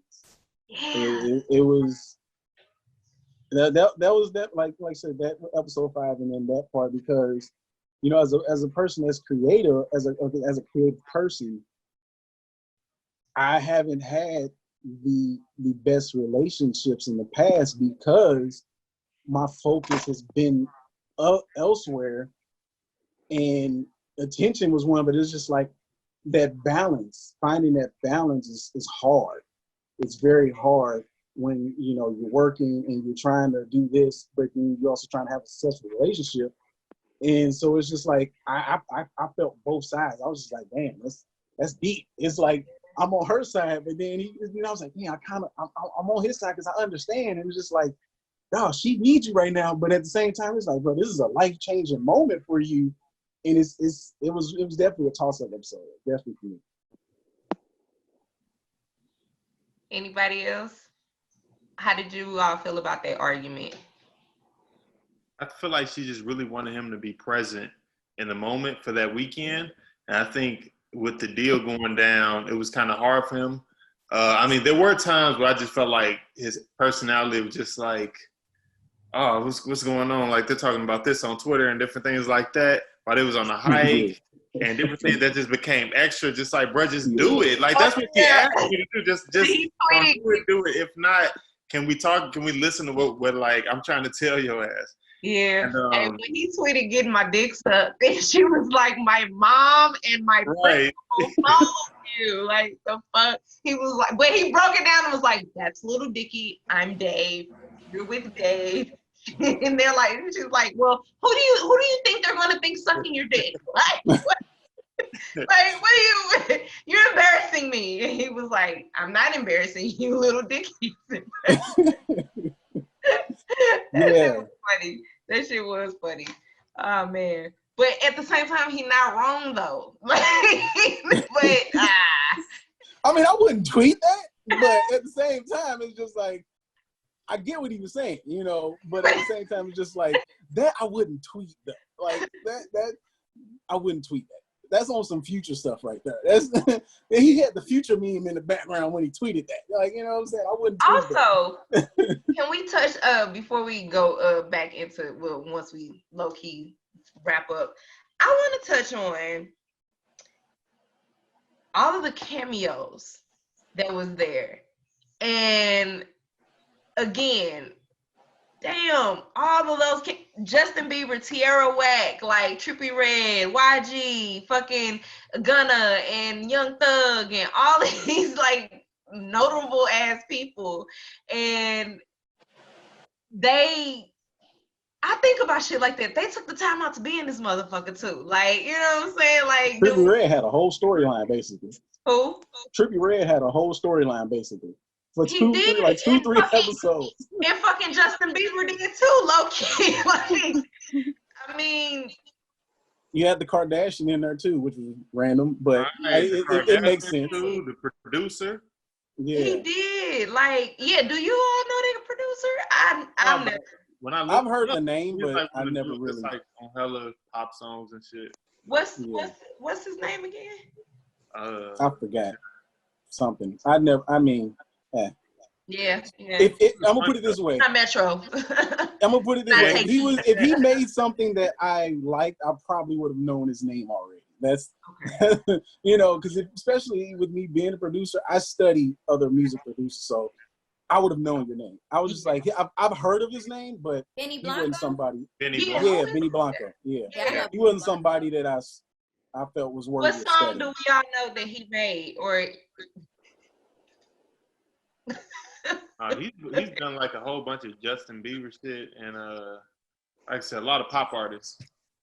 Okay, well Justin Bieber slaps, so he got some hits, bro. Like put that out there. He had some hits. But I think that was part of the story too. When they told him they was hooking him up with Benny Blanco, he was like, but he don't produce hip hop artists or something like. I think that was part of the story, if I'm not mistaken. Oh, okay. Yeah. Gotcha. I fuck with his manager too, / cousin or whoever he was to him. I fucked with him because he was the most honest out of all the shit. And he was basically sarcastic honest though. And bro was like, he was like, I just talked to one of those famous rappers, Todd Dillerson. He was like, Ty Dollar Sign? Like, what are you and then he was like, I think I want a man. And then Dicky was like giving him like all mouth and this and that and the other. And he was like, okay, let me see. So if you do that and you subtract it by nothing because you have no fucking money, he keep this nigga here. Like, before you try to go up that road, like just understand one thing at a time. And I think we all need somebody like that. You know what I'm saying? Like when I hate to keep comparing it to Atlanta, but the way it was shot, it does remind you of Atlanta. It really don't for me though. I can't get like those two don't. They're not similar to me. Like I wanted to talk on that. I'll let you finish because that was something I wanted to talk about. Here's why I can compare. Here's why I say that it kind of reminded me of the of Atlanta because of the 2 studio episodes. We all remember the episode with on Atlanta when Paperboy and Darius was in the studio with the guy who did the Yoo-Hoo song. like Clark something, and he was like a clean cut, but he was really a dirty ass thug ass nigga who was like beating up on his producer and shit. And then him being in the studio with YG, it had that same feel. And like it kind of feels like it's cinematic wise, it was like it's shot the same. But that's all. But my point is, when it comes to his manager, he was more level headed. And then when I think of like the threesome of Paperboy, Darius, and Ernest, we don't really get that. You know, because Ern really wasn't a manager per se. Ern was just trying to do it just to, get himself. I'm trying to think of the proper words for that, because I feel like he has the skill to be a manager, but I don't know, either something with him not really being that assertive or confidence issues is weird, because they something with his past, Yale or Princeton or something like that. Yeah, something past. Yeah. And it's just but with old boy, it's just like he went to business school, he knew numbers, what I'm saying? You need some, honestly, it's like, for me, I don't want, like, he was their friends, they're like their related or something like that. It's like, he was that, like you say, he kept them calm, but it's like, part of me is just like, as a person, as a creative, it's like, I don't want someone as family or friend to be that type of person, that manager for me. I'd rather be someone that I don't know, because I don't know, I've just had not bad issues, but differences when it comes with people being in that position that I know and them not taking things serious, which technically at first he didn't. He was like, it's a side hustle, so I'll do it for now. But when things started, I mean, but I think it's also because it was something that he knew. It was something that came to him quickly, because he was that money man. He was a figures guy. He when he was spitting things out, he was like, blah, blah, blah, boom, boom. Yeah, you're broke. And what I'm saying? Because those things came natural to him. So I think that was also him kind of finding his calling in a way, with that. But yeah, Ern just ain't got that. Ern just ain't got that. So how do we all feel about his producer ills? As a person that is a producer, I understood. You said what? You talking about dude from Our Future? Yeah, Taco. Yeah.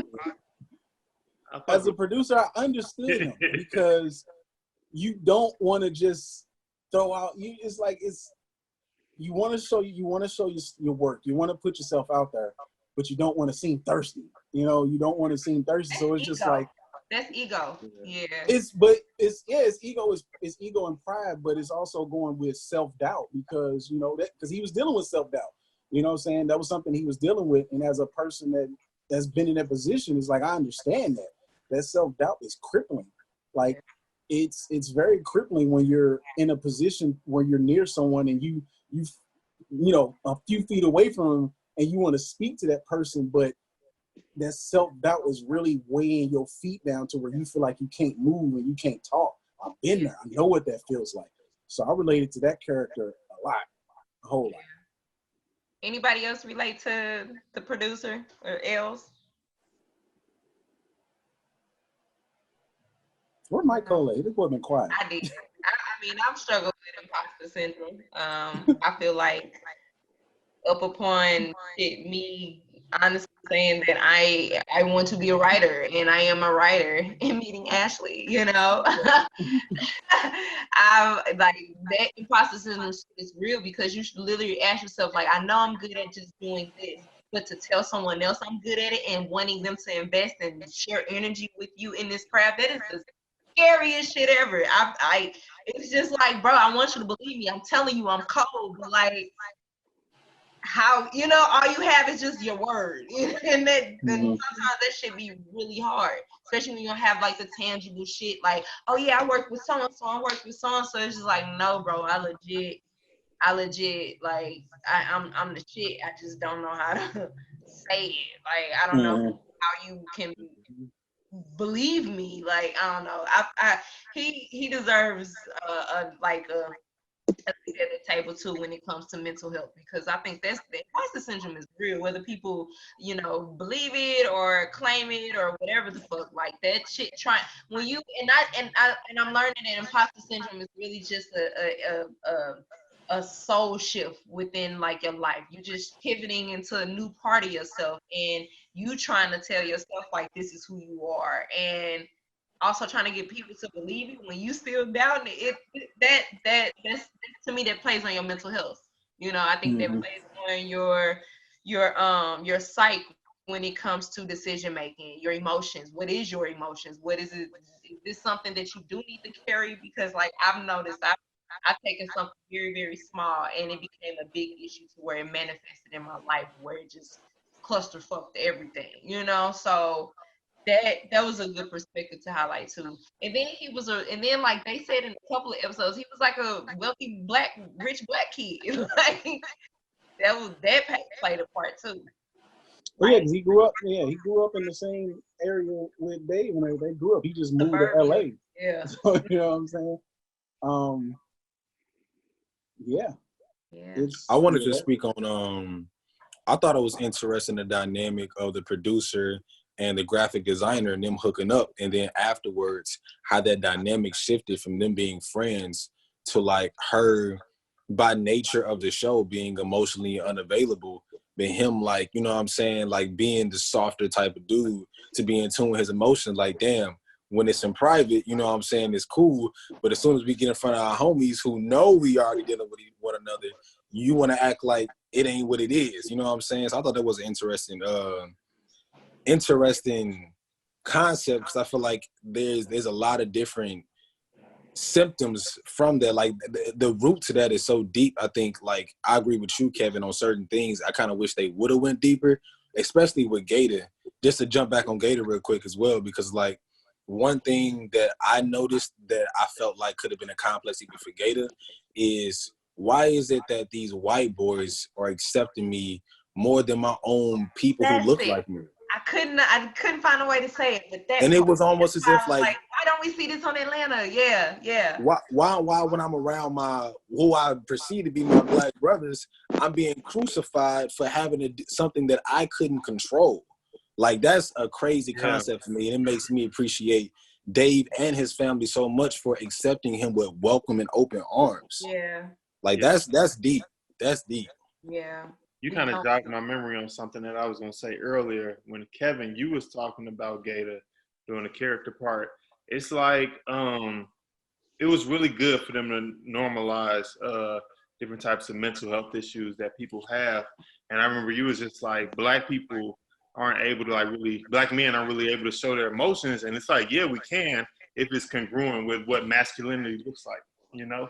Like if we got angry or something like that, but we can't cry, you know? So it was kind of interesting showing them about them showing like bipolar disorder, because you would think like, oh, if you can't handle yourself in certain situations, you're looking weak. You know what I'm saying? Different type of stereotypes like that. But it really got into how. What's up, T? I'm sorry, because you just jogged my memory about something, and I want to direct this to the moms who are raising sons, and I want to direct this to the black men. I'm sorry to cut you off, Eva. No, you good. Yeah. How did you all feel about how they expressed emotion, like their bromance? So you remember the episode when he was inviting his dad into his house? I mean, inviting him into his house, and he was like, "Yeah, bro, you can get comfy. You want me to tuck you in?" Oh, tuck them in, right? Do you all, like, as moms raising black men, do you support bromance? Do you support that type of emotional love shown? I love their friendships. Like they all were like, I love you, bro. Give me kids. Like, I think in the first episode when he had the tuna sandwich, and then he was like, okay, and Dave was like, okay, I love you. He was like, don't ever fucking come. Like it was like he couldn't receive it, but like, you know, Gator was also like, bro, gone with that, like, you know, that gay shit. But like Dave is so like, you want to kiss, you want to hug, like I love you so much. Like, how do you all support that? Do you all like, you know, make sure you have those fostering relationships for your sons, and black men, do you all have that with your guys? Because it's so cute. Us girls, we do it all the time. We like, bitch, you're beautiful. Like, but do y'all like, you know, I love you, bro. Like, you want to kiss? Like, I think it was so cute because it breaks the stigma of men showing love to men. Like, is that a thing? Do y'all support that, or, you know? I will say, I feel like it looks different in different cultures. because I've seen that a lot in like with my own two eyes. I see white guys and the way they close and the way I'm close with my homies, it look a little different. I don't know, like I think to a certain degree, maybe because of like my own type of, you know what I'm saying, maybe insecurities in that way, due to like, you know, rooted issues of, you know, me not having as much of an example of a father and male figure in my life growing up when I was younger. It might like, that might have breeded me not being as comfortable with expressing my love towards other masculine figures in that way. But I am developing that with one of my homies, same age as me and everything, and we're not like super close like Philly touchy, nothing like that. But it's like we express our love through words of affirmation. It looks and you know what I'm saying, and kind of congratulating on different accomplishments, but also giving space to like feel and have those type of conversations. So that's my way of showing bromance. And I am for it, but I'm also like on the side of it where it's like, it's a certain line too. You know what I'm saying? Certain line you just don't cross. So Michael, so if Kev was like, hey bro, and I mean y'all cousins, but like if Kev was like, hey bro, you want me to tuck you in, you'll be like, real talk though. Make sure you hit me on the left. Hit me hard on the left, bro. Give me a nice tuck to the left. Real talk though, I do gotta shout out Kev, because when I had an interview with Polite Coolery, he legit took me home when I couldn't drive myself because I drank too much. And that's like, you know what I'm saying, that's the equivalent to being tucked in, because he was like, you know what I'm saying, going to sleep in the brother bed, you know what I'm saying, and like, it was cool. He had to tuck me in and all of that, but like, that was love. That was love. I don't care. I think that's different because we cousins though. You know. No, it's not. I'm not I can like it's because we're family. I can say that jokingly to him and to my other cousins. Then I'm not gonna say that to E. Like E might say it to me jokingly, but I'm not gonna say like you want me to tuck you in, bro. Hey, bro. Thank you, like, but I'm good. That, you know, but like with my family, my cousins, I can like this because 9 times out of 10 we joke around like stuff like that anyway. You know what I'm saying? But like no, I take that back. There are a couple of homies that I would mess around with and say stuff like that, but we've been cool since like middle school, and you know what I'm saying, things like that. So it's been lines of comfortability built, you know, in a level of comfortability built between us to where we can say that comfortably and joke around with each other, and you know, nothing, and we just laugh it off. But I think it also depends on those relationships, because even with the show, when you look at it, when he first did that, the Gator was like, nah, but then at the end, he was like, I've been trying to get that kiss from that man for so long, blah, blah, because it was levels of comfortability that were built, you know what I'm saying? And like, even with the tucking in part, I feel like as the, you know, show progressed and the story progressed, he was becoming more comfortable with that friendship. That's why those things were able to blossom like that. So, I mean, for me, it's just like level of comfortability in the friendship, you know what I'm saying? Like, it's funny because with some of the same group of homies, some of the same people we grew up with, you know, we never, you know, said, you know, love you, bro, nothing like that until after somebody that grew up with us died, and then it was just like, bro, you know, it was like that boost of comfortability that happens. Like, bro, I love you. You know what I'm saying? I hate that it took that to happen, but at the end of the day, it's like, I don't talk to you enough, bro. I love you, you know, blah blah blah. But yeah, I just think level of comfortability. Yeah. Ashley. Hey. So I'm a mom, and my son doesn't really have any male friends that he's like super close to for me to even see, you know, that type of relationship happening.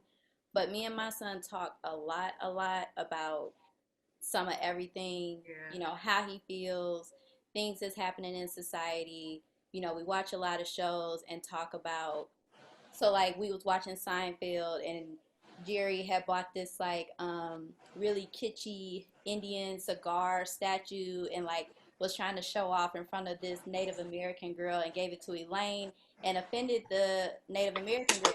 I had to give my son Dali, a history on Native Americans and Oh Jews wow. and the Holocaust and all The this truth stuff. behind Thanksgiving and yeah. Right. Yeah. So, we have like, deep little history conversations like that to kind of explain, what's wrong today, why things are the way they are today. But anyway, we also talk about how, how you're feeling and how you deal with that and how people in society may view you. My son's different. He just is. His dad was different. I'm different. And He'll I'm start letting, it's lit. and so I'm letting him know, like, it's okay to be different, but here's what comes with being different. You know what I'm saying? And so I just let him know ahead of time, like, it might take you a minute to find your people. You know what I'm Yeah. saying? But this boy been on YouTube and he done found these like black anime kids, Aw. RDC or RCD. RDC World One. Yo, he loves them. Mhm. And I'm happy You're like, that that's he my found shit, something like y'all. that because Nah. my kid is very close to that. You know what I'm saying? And he's kind of close to the producer kid, that's close with Dave, the black kid. Like he's kind of like in this in between of Wow. like I'm part of the culture, like, but I'm like really pop, and his music choice is all over the place, whatever. And it's like, that's cool. I'm just gonna let you know it might be a little hard for you to find your people. You know what I'm Yeah, saying? but And they so are out there though. they Yes, they are. are. I don't think they in this little town that we at right now. But They are. They are. It's, oh yeah. no, I'm in Alton, baby. Yeah, all no, but going further 367 north, it They might out be. there. Hey, Can I, No, can I Kevin. say they that real are. quick? They are. I think it's so important that like your son does have a mother like you, because like that's one thing I was blessed with, to have a mother like mine to like show me how much value is within my differences. And I didn't get that from my father. I was constantly, when I was younger, trying to appease him in certain ways, but and in every way I tried to appease him, it took me away from me genuinely being myself. So it took a black woman to show me my worth, and almost in a sense, like for a while, that built some resentment towards my father. But it's not until really now to where I'm starting to accept my father for who he is and just realize he's a different type of male than I am.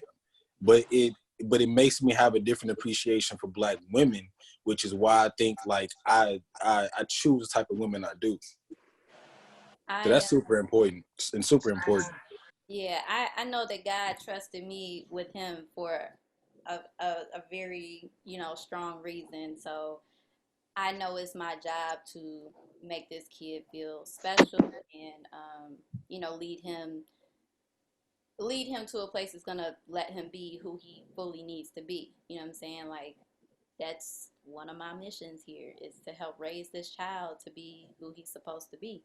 And part of that is helping him be comfortable with who he is. You know what I'm saying? His dad was a very, very special individual.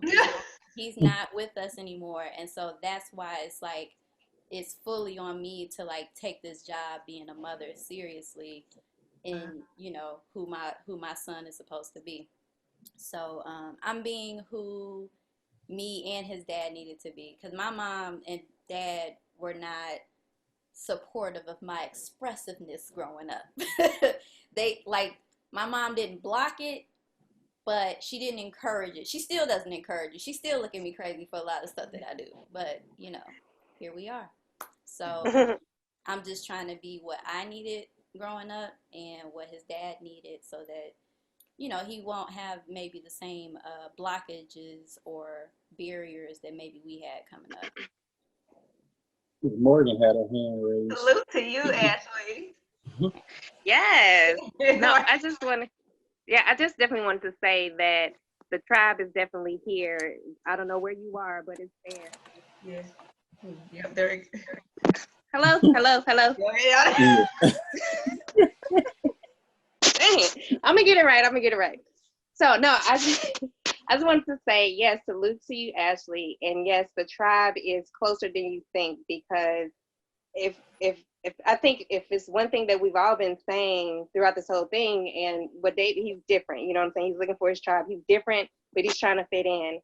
And if that's one thing that even maybe some of us have suffered for, but like maybe your son is like that repressiveness, you know what I'm saying? That the knowing that we are different, but looking for that, again, our people. And for whatever reason, I saw this with my little brother growing up. My mom is like more open with him now. He's a teenager, but I remember when he was just like maybe run and jump, being a kid, and she'd be like, calm down, you know what I mean? Don't do that. Right, you know what I mean? And it's kind of like he needs that. He's a kid. He needs to like get that out, you know what I mean? And so yes, kudos to you for allowing him to explore that music, for being into anime, you know what I'm saying? Because even when we didn't know it growing up, we had that. I feel like we were given that openness through the cartoons that we watched. Mm-hmm. Yo, Dragon Ball Z, what's the other one? I can't even, Pokemon, you know what I'm saying? Like those cartoons opened us up to that world. And I think that, you know, that kind of opened up a lot of our creativity. You know what I'm saying? Even though we didn't know we were watching anime, like we were watching animation from a different country. And so that cultural openness, you know, started for a lot of us, even though we didn't know it. So allowing your son to, again, be creative, be his unique self, like that's good, because a lot of us grow up and we don't find our tribe till we're adults. You know what I'm saying? Like we don't find our people and we're just like, oh my God, this is where I belong. This is like what I've been looking for. Just that acceptance. 2 hours ago. Yeah. So just that acceptance. So yeah, that's just the point I wanted to make. Like they are out there, but sometimes again, we grow up a certain way in cultural, you know what I mean, neighborhood, whatever. And we're encouraged not to be this or that because it's white. You know, I don't know how long I was told, oh, you talk white. You know what I'm saying? All this other stuff. It's just, and so we go into this box, you know what I'm saying? Thinking that we gotta perform a certain way for people, you know what I mean? And then it just takes so long for us to be real. And sometimes that could, you know, that mental illness, you know what I'm saying? It may be slight because again, we are depriving ourselves of like who we really are and like what we really want to do. So yeah, definitely they're here. They just need to be encouraged that it's okay. You know what I'm saying? To be unique, to be different, to like this song, to be this way, to be that way. So yeah, just encourage him, and yeah, everybody else encourage your cousins, your little cousins to be wild and free. You know what I mean? Because it's just so important. It's just so important for them to know that, yeah, it's okay, and to move forward and just be, you know, their unique selves, like testament, you know? So. You better speak. I was like, I just like, cause I feel that, you know, like I grew up that way. It took me a while to find people who like accepted me for who I was, like, and I had to accept me for who I was. Like, I'm a little, you know, but it's people out there who think like me, you know, so just to have that group is really cool. You know what I mean? To feel like you're not alone. You know what I'm saying? I love how like it kind of just wrapped itself up because it's like we literally all came out the game just like this nigga he ain't this, you know, all the way to like we understand, you know, I pick the family that you want. And like, no, yeah. God, I think we all just birthed a new perspective of ourselves. Like we just kind of like went one place and we was like, well, actually. Well, I guess David's still maybe not the best show, but it's also not that bad. Like, so that's the way to open it. We are now at 3:04. I know we're pretty much wrapped up with the agenda. We want to jump into predictions real quick for season 2, and then Kev and Elijah can close us out. Oh, and can we get our new folks' email address? So like Morgan and Alexis, we have everyone else's. Nia, do we have Nia's? Okay, yeah. So Morgan and Alexis, drop your oh, you driving, girl? No. So DM me your your email. Not right now. But Morgan, yeah, drop your email so that way we can send you the oh, you already did. Okay, there that is. So season 2 predictions. What is it? Oh, season 2. Yeah. I don't know. I think this is what's really gonna make or break the show because, I mean, technically now he has a deal. He's been on the Breakfast Club, so of course he's gonna have more of a following now. But I'm just curious to see where else this is gonna go character wise because you have his producer who's with Trippie Redd for a couple weeks. What is that going to do for him? Are they going to be able to work together now, or is that going to take off for him and he's going to be even bigger now? What is this going to do mentally for Gator?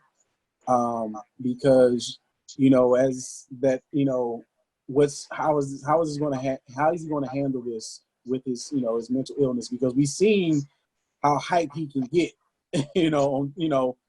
when he was in the studio practicing with him and then in the flashback. So it's just like, are things going to go better for him? Is he going to be able to stabilize more? Are we going to dig deeper more into that? I'm really not sure. Well, why'd I look? Y'all ain't hear them gunshots? No. I really don't know what to expect from season 2 because for one, I really, I wasn't sure what the show was how the show was gonna be. So watching the show, it was just like interesting, just from the bits with him and his girlfriend and the story. So it's just, yeah. I'm curious how seasons 2 is gonna go. I'm kind of up in the air. I don't know what's really going to happen.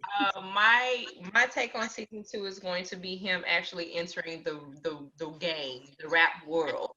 Mm-hmm. He doesn't really have any lingering ties, such with his lady. So, and then him. I mean, he closes out the show with doing the Breakfast Club interview. So we all know what happened with niggas when they get on the Breakfast Club, and they either go viral or they get more, notoriety and fame. So I mean that's always kind of like a cliffhanger to know, like, oh, probably finna top the chart, you know what I'm saying, with whatever. And I think we're gonna see more dope ass cameos for sure. I think we're gonna see him trying to navigate still being this Dave person while coming across and experiencing rappers, artists, and the damn hip hop culture and entertainment industry differently, with him being the sweet soft soul that he is. I think we're gonna see a lot of that. And will it change him? Will it change that sweet soft soul? Will he be a thug ass juice? Like, we don't know, what that looks like. But I think that's what we're gonna see. And that's something I'm looking forward to. Because how you finna survive? Like, he didn't even know that he was talking to Crip. Like, you doing the Lil Dicky sign? Nah, bro, we Crips. Like, what you mean? And then he asked, so if I post this, will like a blood have an issue with me?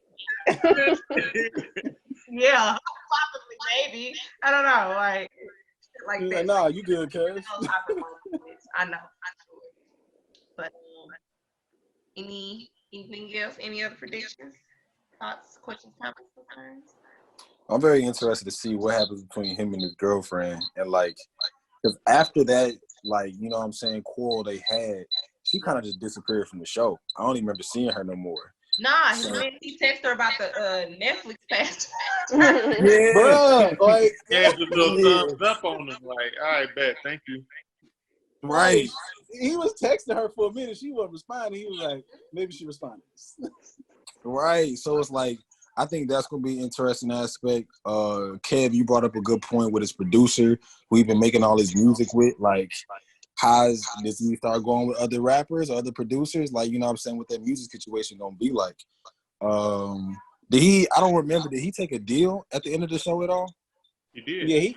He took a deal. He took the deal once the people convinced him that you can't drop that jail song, bro. Well, no, he was already in the deal. No, he was going to drop it. He was just going to drop it during the Breakfast Club interview. And he had already taken the deal. Yeah, he was, yeah. Okay. Yeah, but that was the issue he had. He was like, y'all, I thought we came into this saying y'all not going to hold my creativity back, but it was like, we're not, but this is trash. Right. Because the record exec did come to the Breakfast Club interview like, hold on, what is he about to do? Right, what are we going to say? Like, yeah, I remember that. So how did you all feel about that? Like, the fact that they were like, bro, you do what you want to do. Like, his manager was like, nigga, don't do that. And I'm so glad he did not rap that song. I'm so glad he freestyled. Yeah, I'm so glad he like just spit something off the head. Yeah, I'm so glad he freestyled. Like and then on top of that, you gonna drop something like that in front of Charlamagne? Like, what? Yeah. And then nigga gonna troll you at the door, and then you gonna give him more reason to troll you? Geez. Yeah, I just feel like a song like that needs so much context. Like, you got to have a conversation before and after you even want to think about bringing that up in conversation. You know what I'm saying? Real talk. I think that song was a whole joke, and like the episode was to get to the end, and like shit like that. There's no way, like, yeah. Yeah, because I was lost after a while. I was watching. I was like, "What is going on? What's happening?" I'm like, is he finna rap throughout the whole thing? I'm like, I was like, "Is this a video he's shooting?" And he goes on like, "Wait, why is he in jail? What is going on here? Like, what is this?" Like, yeah, crazy. Yeah, seeing him learn to be more creative tactfully, if that's even a thing. I don't even know if that's a thing. Like, you know, but shit. Yeah. But you know what? To be honest, though, that was a point I wanted to talk about that I forgot, because when you look at it, Benny Blanco was like, "Dude, I love the song," but Gator was just like, "I'm out. This song's trash." He was like, Benny Blanco was an asshole. Yeah, and that nigga would look like he's on coke. He was setting that nigga up for failure all the time. Right? Yeah, just like go ahead, put it on Breakfast Club. Yeah, he's like, "Yeah, man, this song is great." I was just like, "You know what?" And I was like, "What?" And El's just like, "No, bro, no." And I think that finally clicked for him at the end. It was just like everybody, like your people that you consider your closest homies that want to see you win, is just like, this ain't it. This ain't. And I think also that you know, that part that Gator had also kind of helped influence him. He was like, "Bro, this is my homie. I'm rocking with him because, you know, he's dope. I believe in him," and blah blah blah. But then also that part beforehand, when he was in the waiting room, he was like, "Man, you still gonna drop that bullshit?" he was like, "Oh, I mean, it's trash. I rock with you. I'm rock with you, my homie, but it's trash." It's just like, and I like that whole part. It's, you know, because in this whole thing as artists, you know, we seek that creative control. You know, we seek that creative control to do what we want without having the studios meddle in it, because we know through history they can meddle in things and turn things into hell. But at the same time, it's just like, I felt like at that moment, I felt like that was his whiteness peeking through. It's like, this is you trying to speak about issues that affect people of color, and you can't do that this way. You can't do that. Yeah. This is your whiteness coming through now.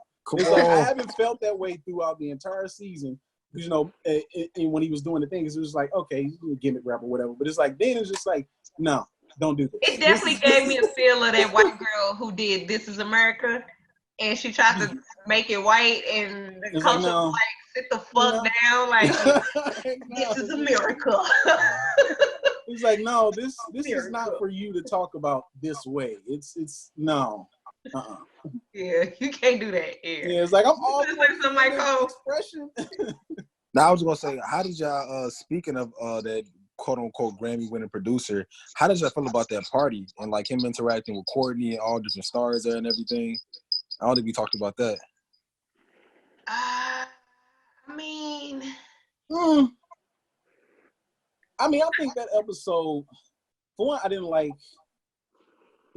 Well, I wouldn't say I didn't like, but to me that episode was just I don't really know what was the real purpose behind that. Besides, you know, him realizing, oh, I can bring my girl to these things, you know, because he was just like, I don't know if I should. I don't want to invade. I don't know if I should bring my +1 and all that, and bring my squad. And it's just like, this is your brand. Like, you know, bring your producer, bring your hype man. You know, you're there because of who you are. But I mean, it was I mean, if they didn't have the conversation between him and Chloe, I wouldn't have cared. For me, I wouldn't have cared for it. Yeah, Courtney, because she's the most likable Kardashian. That's all. Like, pretty much what it is. Yeah. But closing out, any last thoughts? No. I'm trying to think if there was anything else I wanted to talk about. Likewise. No, not really. Nope. I mean, cause like you say, like you know. Like I thoroughly enjoyed this conversation. We all came in with our own opinions, and it all kind of like circled into one, which is at the end of the day, we can't really put a boundary on creativity. Your tribe will manifest in so many different ways. I think we just all realize that we have to be in a place as an artist, as a person, as a Black woman or a Black man to be receptive to what things look like versus what we were told, what we have been conditioned to think and stuff like that. And I think that's really big. And again, I think that this is also why Writers Not Biters was created, was to talk about these type of shows and to realize these stories need to be for us, by us, in the conception of make sure we're painting all of it. I love that it was even on television, but man, if Gata's episode and you know the bromance is shown through our fucking Instagram timelines. I don't know. You know, it's just that's why it's important for us writers to write those things. Like we have to see that because it does exist. It is normalized, and you know, embracing the duality of feminine energy and masculine energy, and embracing the duality that people will create different routes to get to this one thing, whether it's comedy, whether it's entertainment, or you know whatever it may be. I think being open-minded to know that stories are formed through real people, real time, and real situations. It's just how we interpret it. You know, open to like, okay, well that makes sense. Oh well, yeah, that can happen. A Black boy from South Central LA, besties is a Jewish and a white guy, you know, who's a redhead, and they take baths together, and he help him with his back knee, like shit. Like that was another thing, a part of bromance. This nigga is making a fucking ointment cream through trial and error about, you know, working on his back knee like that. Why don't we have that? So things we need to write, guys. But I mean, I think that just goes down to breaking certain barriers with men, you know, and like back to that comfortability level, like you know what I'm saying, that comfortability level with men. Not a lot of dudes are that comfortable with that homie like that. You know? You guys is yang. It's what I'm here for. So you know, but it was definitely interesting. Definitely interesting show. Yeah, let's say that. So, as always, because we have your emails and stuff, we're going to send out a weekly agenda. Of course, it comes with what will be the upcoming of discussions that we will talk about for the next 2 weeks, along with the room information. We will always tag ourselves in anything. So if you all ever need us, you know, it's 3 of us. So somebody will respond for sure. And as always, like we appreciate y'all. So up next week is what, E? Selling spades. Selling in the space. Yes. Amazon. Yeah, Amazon Prime. If you don't have Amazon, Ashley, I'll send it to you, girl. Don't worry about it. Like I got what's the name of it? My login, friend. I give y'all my login. It's Nathan. It's Nathan. So what'd you say it was? I'm gonna put it in the spades. It's on Amazon Prime. Oh, spade. Oh, okay. Yeah. How many seasons is it? It's a movie. Oh, it's a movie. Okay, great. Yeah, I won't have to dedicate several days to it. No, you don't. I'm like, no, just one little movie. I'm like, okay, this cute. Yep. And then so that's what we're going to discuss. Sailing the Spades is created by up and coming new Black writer. So we wanted to dive into her storytelling. I watched a little bit of it. I gotta watch it again, but the cinematography is. She gives I can't pronounce the writer's name. I know she's a sister because of her name. But she gives you a Spike Lee feel. So for those who, you know, are Spike Lee fans, I am, and grew up on a lot of Spike Lee joints. She gives you that type of feel through her cinematography, and it's coming from a black woman's perspective, talking about a Black girl in boarding school. So I think she directed it, didn't she too? She wrote and directed it. Yeah, Didn't co-wrote and directed. Yep. Is this like kid appropriate or do y'all It's know? about kids. It's about teens, but I don't know about the kid teens is appropriate. inappropriate a lot of the times. Cussing, talking about sex and shit. God, I have to explain so much. Was it they talking about drugs. Yeah, drugs. A little bit, but a lot of drugs. Yeah. Okay, never mind. Yeah, but you check it out for sure. Yeah. Yeah, you check it out for sure. But yeah, I don't think it's not too racy, but I do think like maybe the storyline could be complex because they like also thug gangster shit like in boarding school. What are you doing? Like, but yeah. Yeah, so like forward to that along with the following week that we'll be touching on as well. We'll send out an email with our agenda so that we're like, okay, this is what this next Sunday is and the following Sunday and all that stuff. So any questions, thoughts, comments, concerns?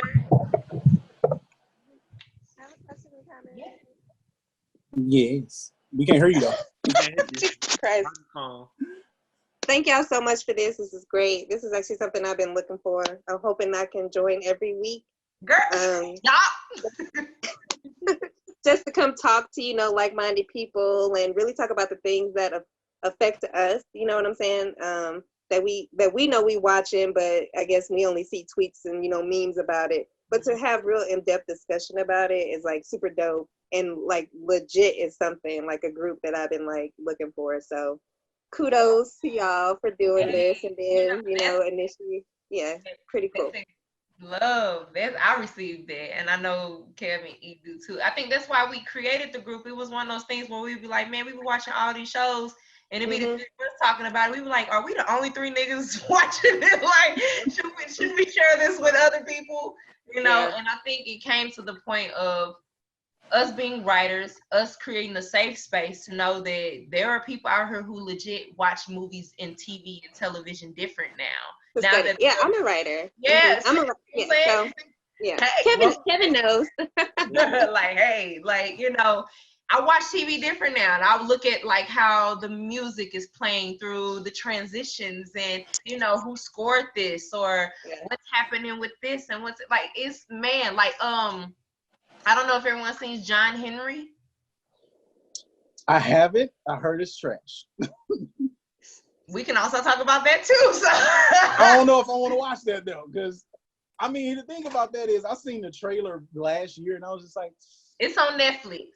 I'm not sure if I want to watch this. And then when they put it on Netflix and everybody started watching it and everybody was like, it's trash, I was like, it looked like it was going to go that way. So I'm not sure. We'll have to talk about that. I'm here for Ludacris playing a bad guy, so. Because I was just like, ugh. I don't know about that. we can discuss that and see if we could throw that on the agenda. But yeah. All right, we're pushing at 3:23. Any want to close out or want to just? I do have a recommendation for a possible topic of discussion that's been coming up recently. Have you all heard of Black Love? Oh yeah. Yeah. Black Love on. Yeah, on Facebook Watch. They I've heard about it. Yeah, one of the husbands, he wrote this book called Male versus Man. And he's been doing a series every Friday. He'll drop a new episode. So the first one was with Will Smith. And I think he just dropped one last Friday. But great conversational pieces. I definitely think we could dissect that. So just a recommendation. Okay. Always love. I'm gonna write that down. Okay. And that's on Facebook? Well, Black Love, the show is on Facebook Watch, but he does it on Instagram and they post it on YouTube. So if you go to YouTube and type in Male versus Man, it should pop up. And also Amazon Prime has OWN where you can I think you might have to pay a little smaller fee, but they be doing like 7-10 day trials and whatnot, Yeah, I'm here. I'm definitely hitting up the 7-day trial for the. Go ahead. I ain't even gonna. I use it, but they want you to pay like $2 for a week for the trial, just a heads up. So it ain't free, but you know what I'm saying? It's for the That low. ain't bad. Dang, Yeah. $2, but $2 do add up though. After You a know while. what I'm saying? You don't bust it for the week and call it a day. All I need to do is watch this Right. one movie. I'm good. $2 do add up. So, For real. That's a so Ashley, do you have the access to Amazon Prime? If not, I can send you. Why don't you go ahead and send it? Say less, Plug. Say less. Plug. Say less. We got a shirt. We all got a shirt. Okay. Yeah. Well, we appreciate y'all. We love y'all. Happy Sunday on this little gloomy Sunday. Make sure you follow Writers Not Biters. We'll be sending out the correspondence no later than Friday, Saturday. We want to always send it close to the date so you all can just be updated with everything and remember and stuff like that. Because, you know, some people just be like, spam. I ain't get it. It was in my spam folder because, you know. But, yeah. Yeah. Yeah. Bye, guys. Yeah. And just let y'all know this. Thank you. If we didn't say it before, this will be on YouTube this week. Tuesday, actually. It'll be up on Tuesday. For if you didn't catch the last video we did on Insecure, the one on Black was Fuck, both of those on there as well. You want to go take a listen to those, catch some of the things that we talked about. But yeah, it's been real, y'all. It's been real. Week I look 3, forward to can't these wait every for Sunday. Week 4. Come on. Yeah. Question: will you guys be doing these even after quarantine? Oh, my nigga, we meeting up after quarantine. Oh, yeah. I was getting ready to say, Okay. like, when this is over, we should totally meet up. We still gonna call it the Zoom room, but we gonna be in the actual room like my nigga, yelling at the table like we playing space. Nah, bro, cause I feel like I just had to make sure. Nah, bro, like. All right, for sure. Dominoes. Yeah, we definitely I'll need bring the wine. It's gonna be a few weeks after quarantine end. It ain't gonna Right. be immediate. You know, I'm just looking Yeah, the goal is to definitely have these grow, and then like within the Zoom room, like physical, and we'll actually record like us in a writer's room table, just like bro. But we actually feel like nah, B, like it's gonna be great. It's gonna be great. I'm looking forward to it. And then also, because I know there's a couple writers in here, we also are going to be doing writers Zoom as well. Not just, you know, we're gonna have the reviews, but then we are gonna have something that's gonna be geared around creativity and writing as well. So be on the lookout for those too. Cool. We look so forward to filling the room, man, because I need help with my script. I need another feminine energy brain to be like, it should be like this. Cause she tired of us. Yeah, like, I mean, just make your character have a bra. Like I'm like, nigga, no. Like, no. You never say no shit like that. Right, like what? I was like, what you finna trying to play us? Hey, y'all, it's hard being the only girl in the middle of two niggas, man. It's lit though, but you also be like, anybody want to take a nap? Nah, we got a movie. We gotta keep it going. All right, cool. Somebody sleepy. Nah, but I love my brothers, man. But no, I definitely am in the space of like trying to catch up. So anybody who's interested in, you know, reading the first episode of my script and being like, oh, I can work with this, you know, it's just, you know, creative blocks that I need to get through. And you working on season 2, like, man, it's gonna be crazy. It's gonna be crazy. Good thing. Go ahead and send that script this way. Okay, like I said, it's only 1 page, but it's like 7 pages, but 1 episode. But it's a process, you know what I'm saying? And I got the tagline out the way in the Hey. It's 1 episode. Boy, if I can get 5 more. We got you. We got you. I'm gonna shout out Morgan and T. Actually, both of them was here because I moved back to St. Louis in 2018. I feel like T was the first person I hit up, but then Morgan was the second person at Harris Stowe when I was trying to find people. This is before I even knew anything about Writers Not Biters to like set up, you know, the shit for Toxic and stuff. And it's so crazy to see us back, you know, on Zoom and shit. That's so crazy. Circle, yeah. It's so wild, right? Yeah, and a completed season. You have a completed season already. We can't wait to show y'all the visuals in the episodes. It's really good. Man, it's gonna be great. Yeah. Dope. Season 2. Your boy is ready. Yes. I'm gonna just shout everything out. Okay. So happy Sunday to everyone. We wish you well. Have a beautiful week. I can't wait to see y'all next Sunday because I think this conversation is gonna be really good about this little girl. Like you could just see her on the picture, like all of the attitude is in there. So yeah, Spelling the Spades. Definitely check that out. Ashley, I'm gonna send that to you. Yay. Yes. All right, bye All guys. right, bye everybody. See everybody. Peace. Have a beautiful Sunday. Love. Love.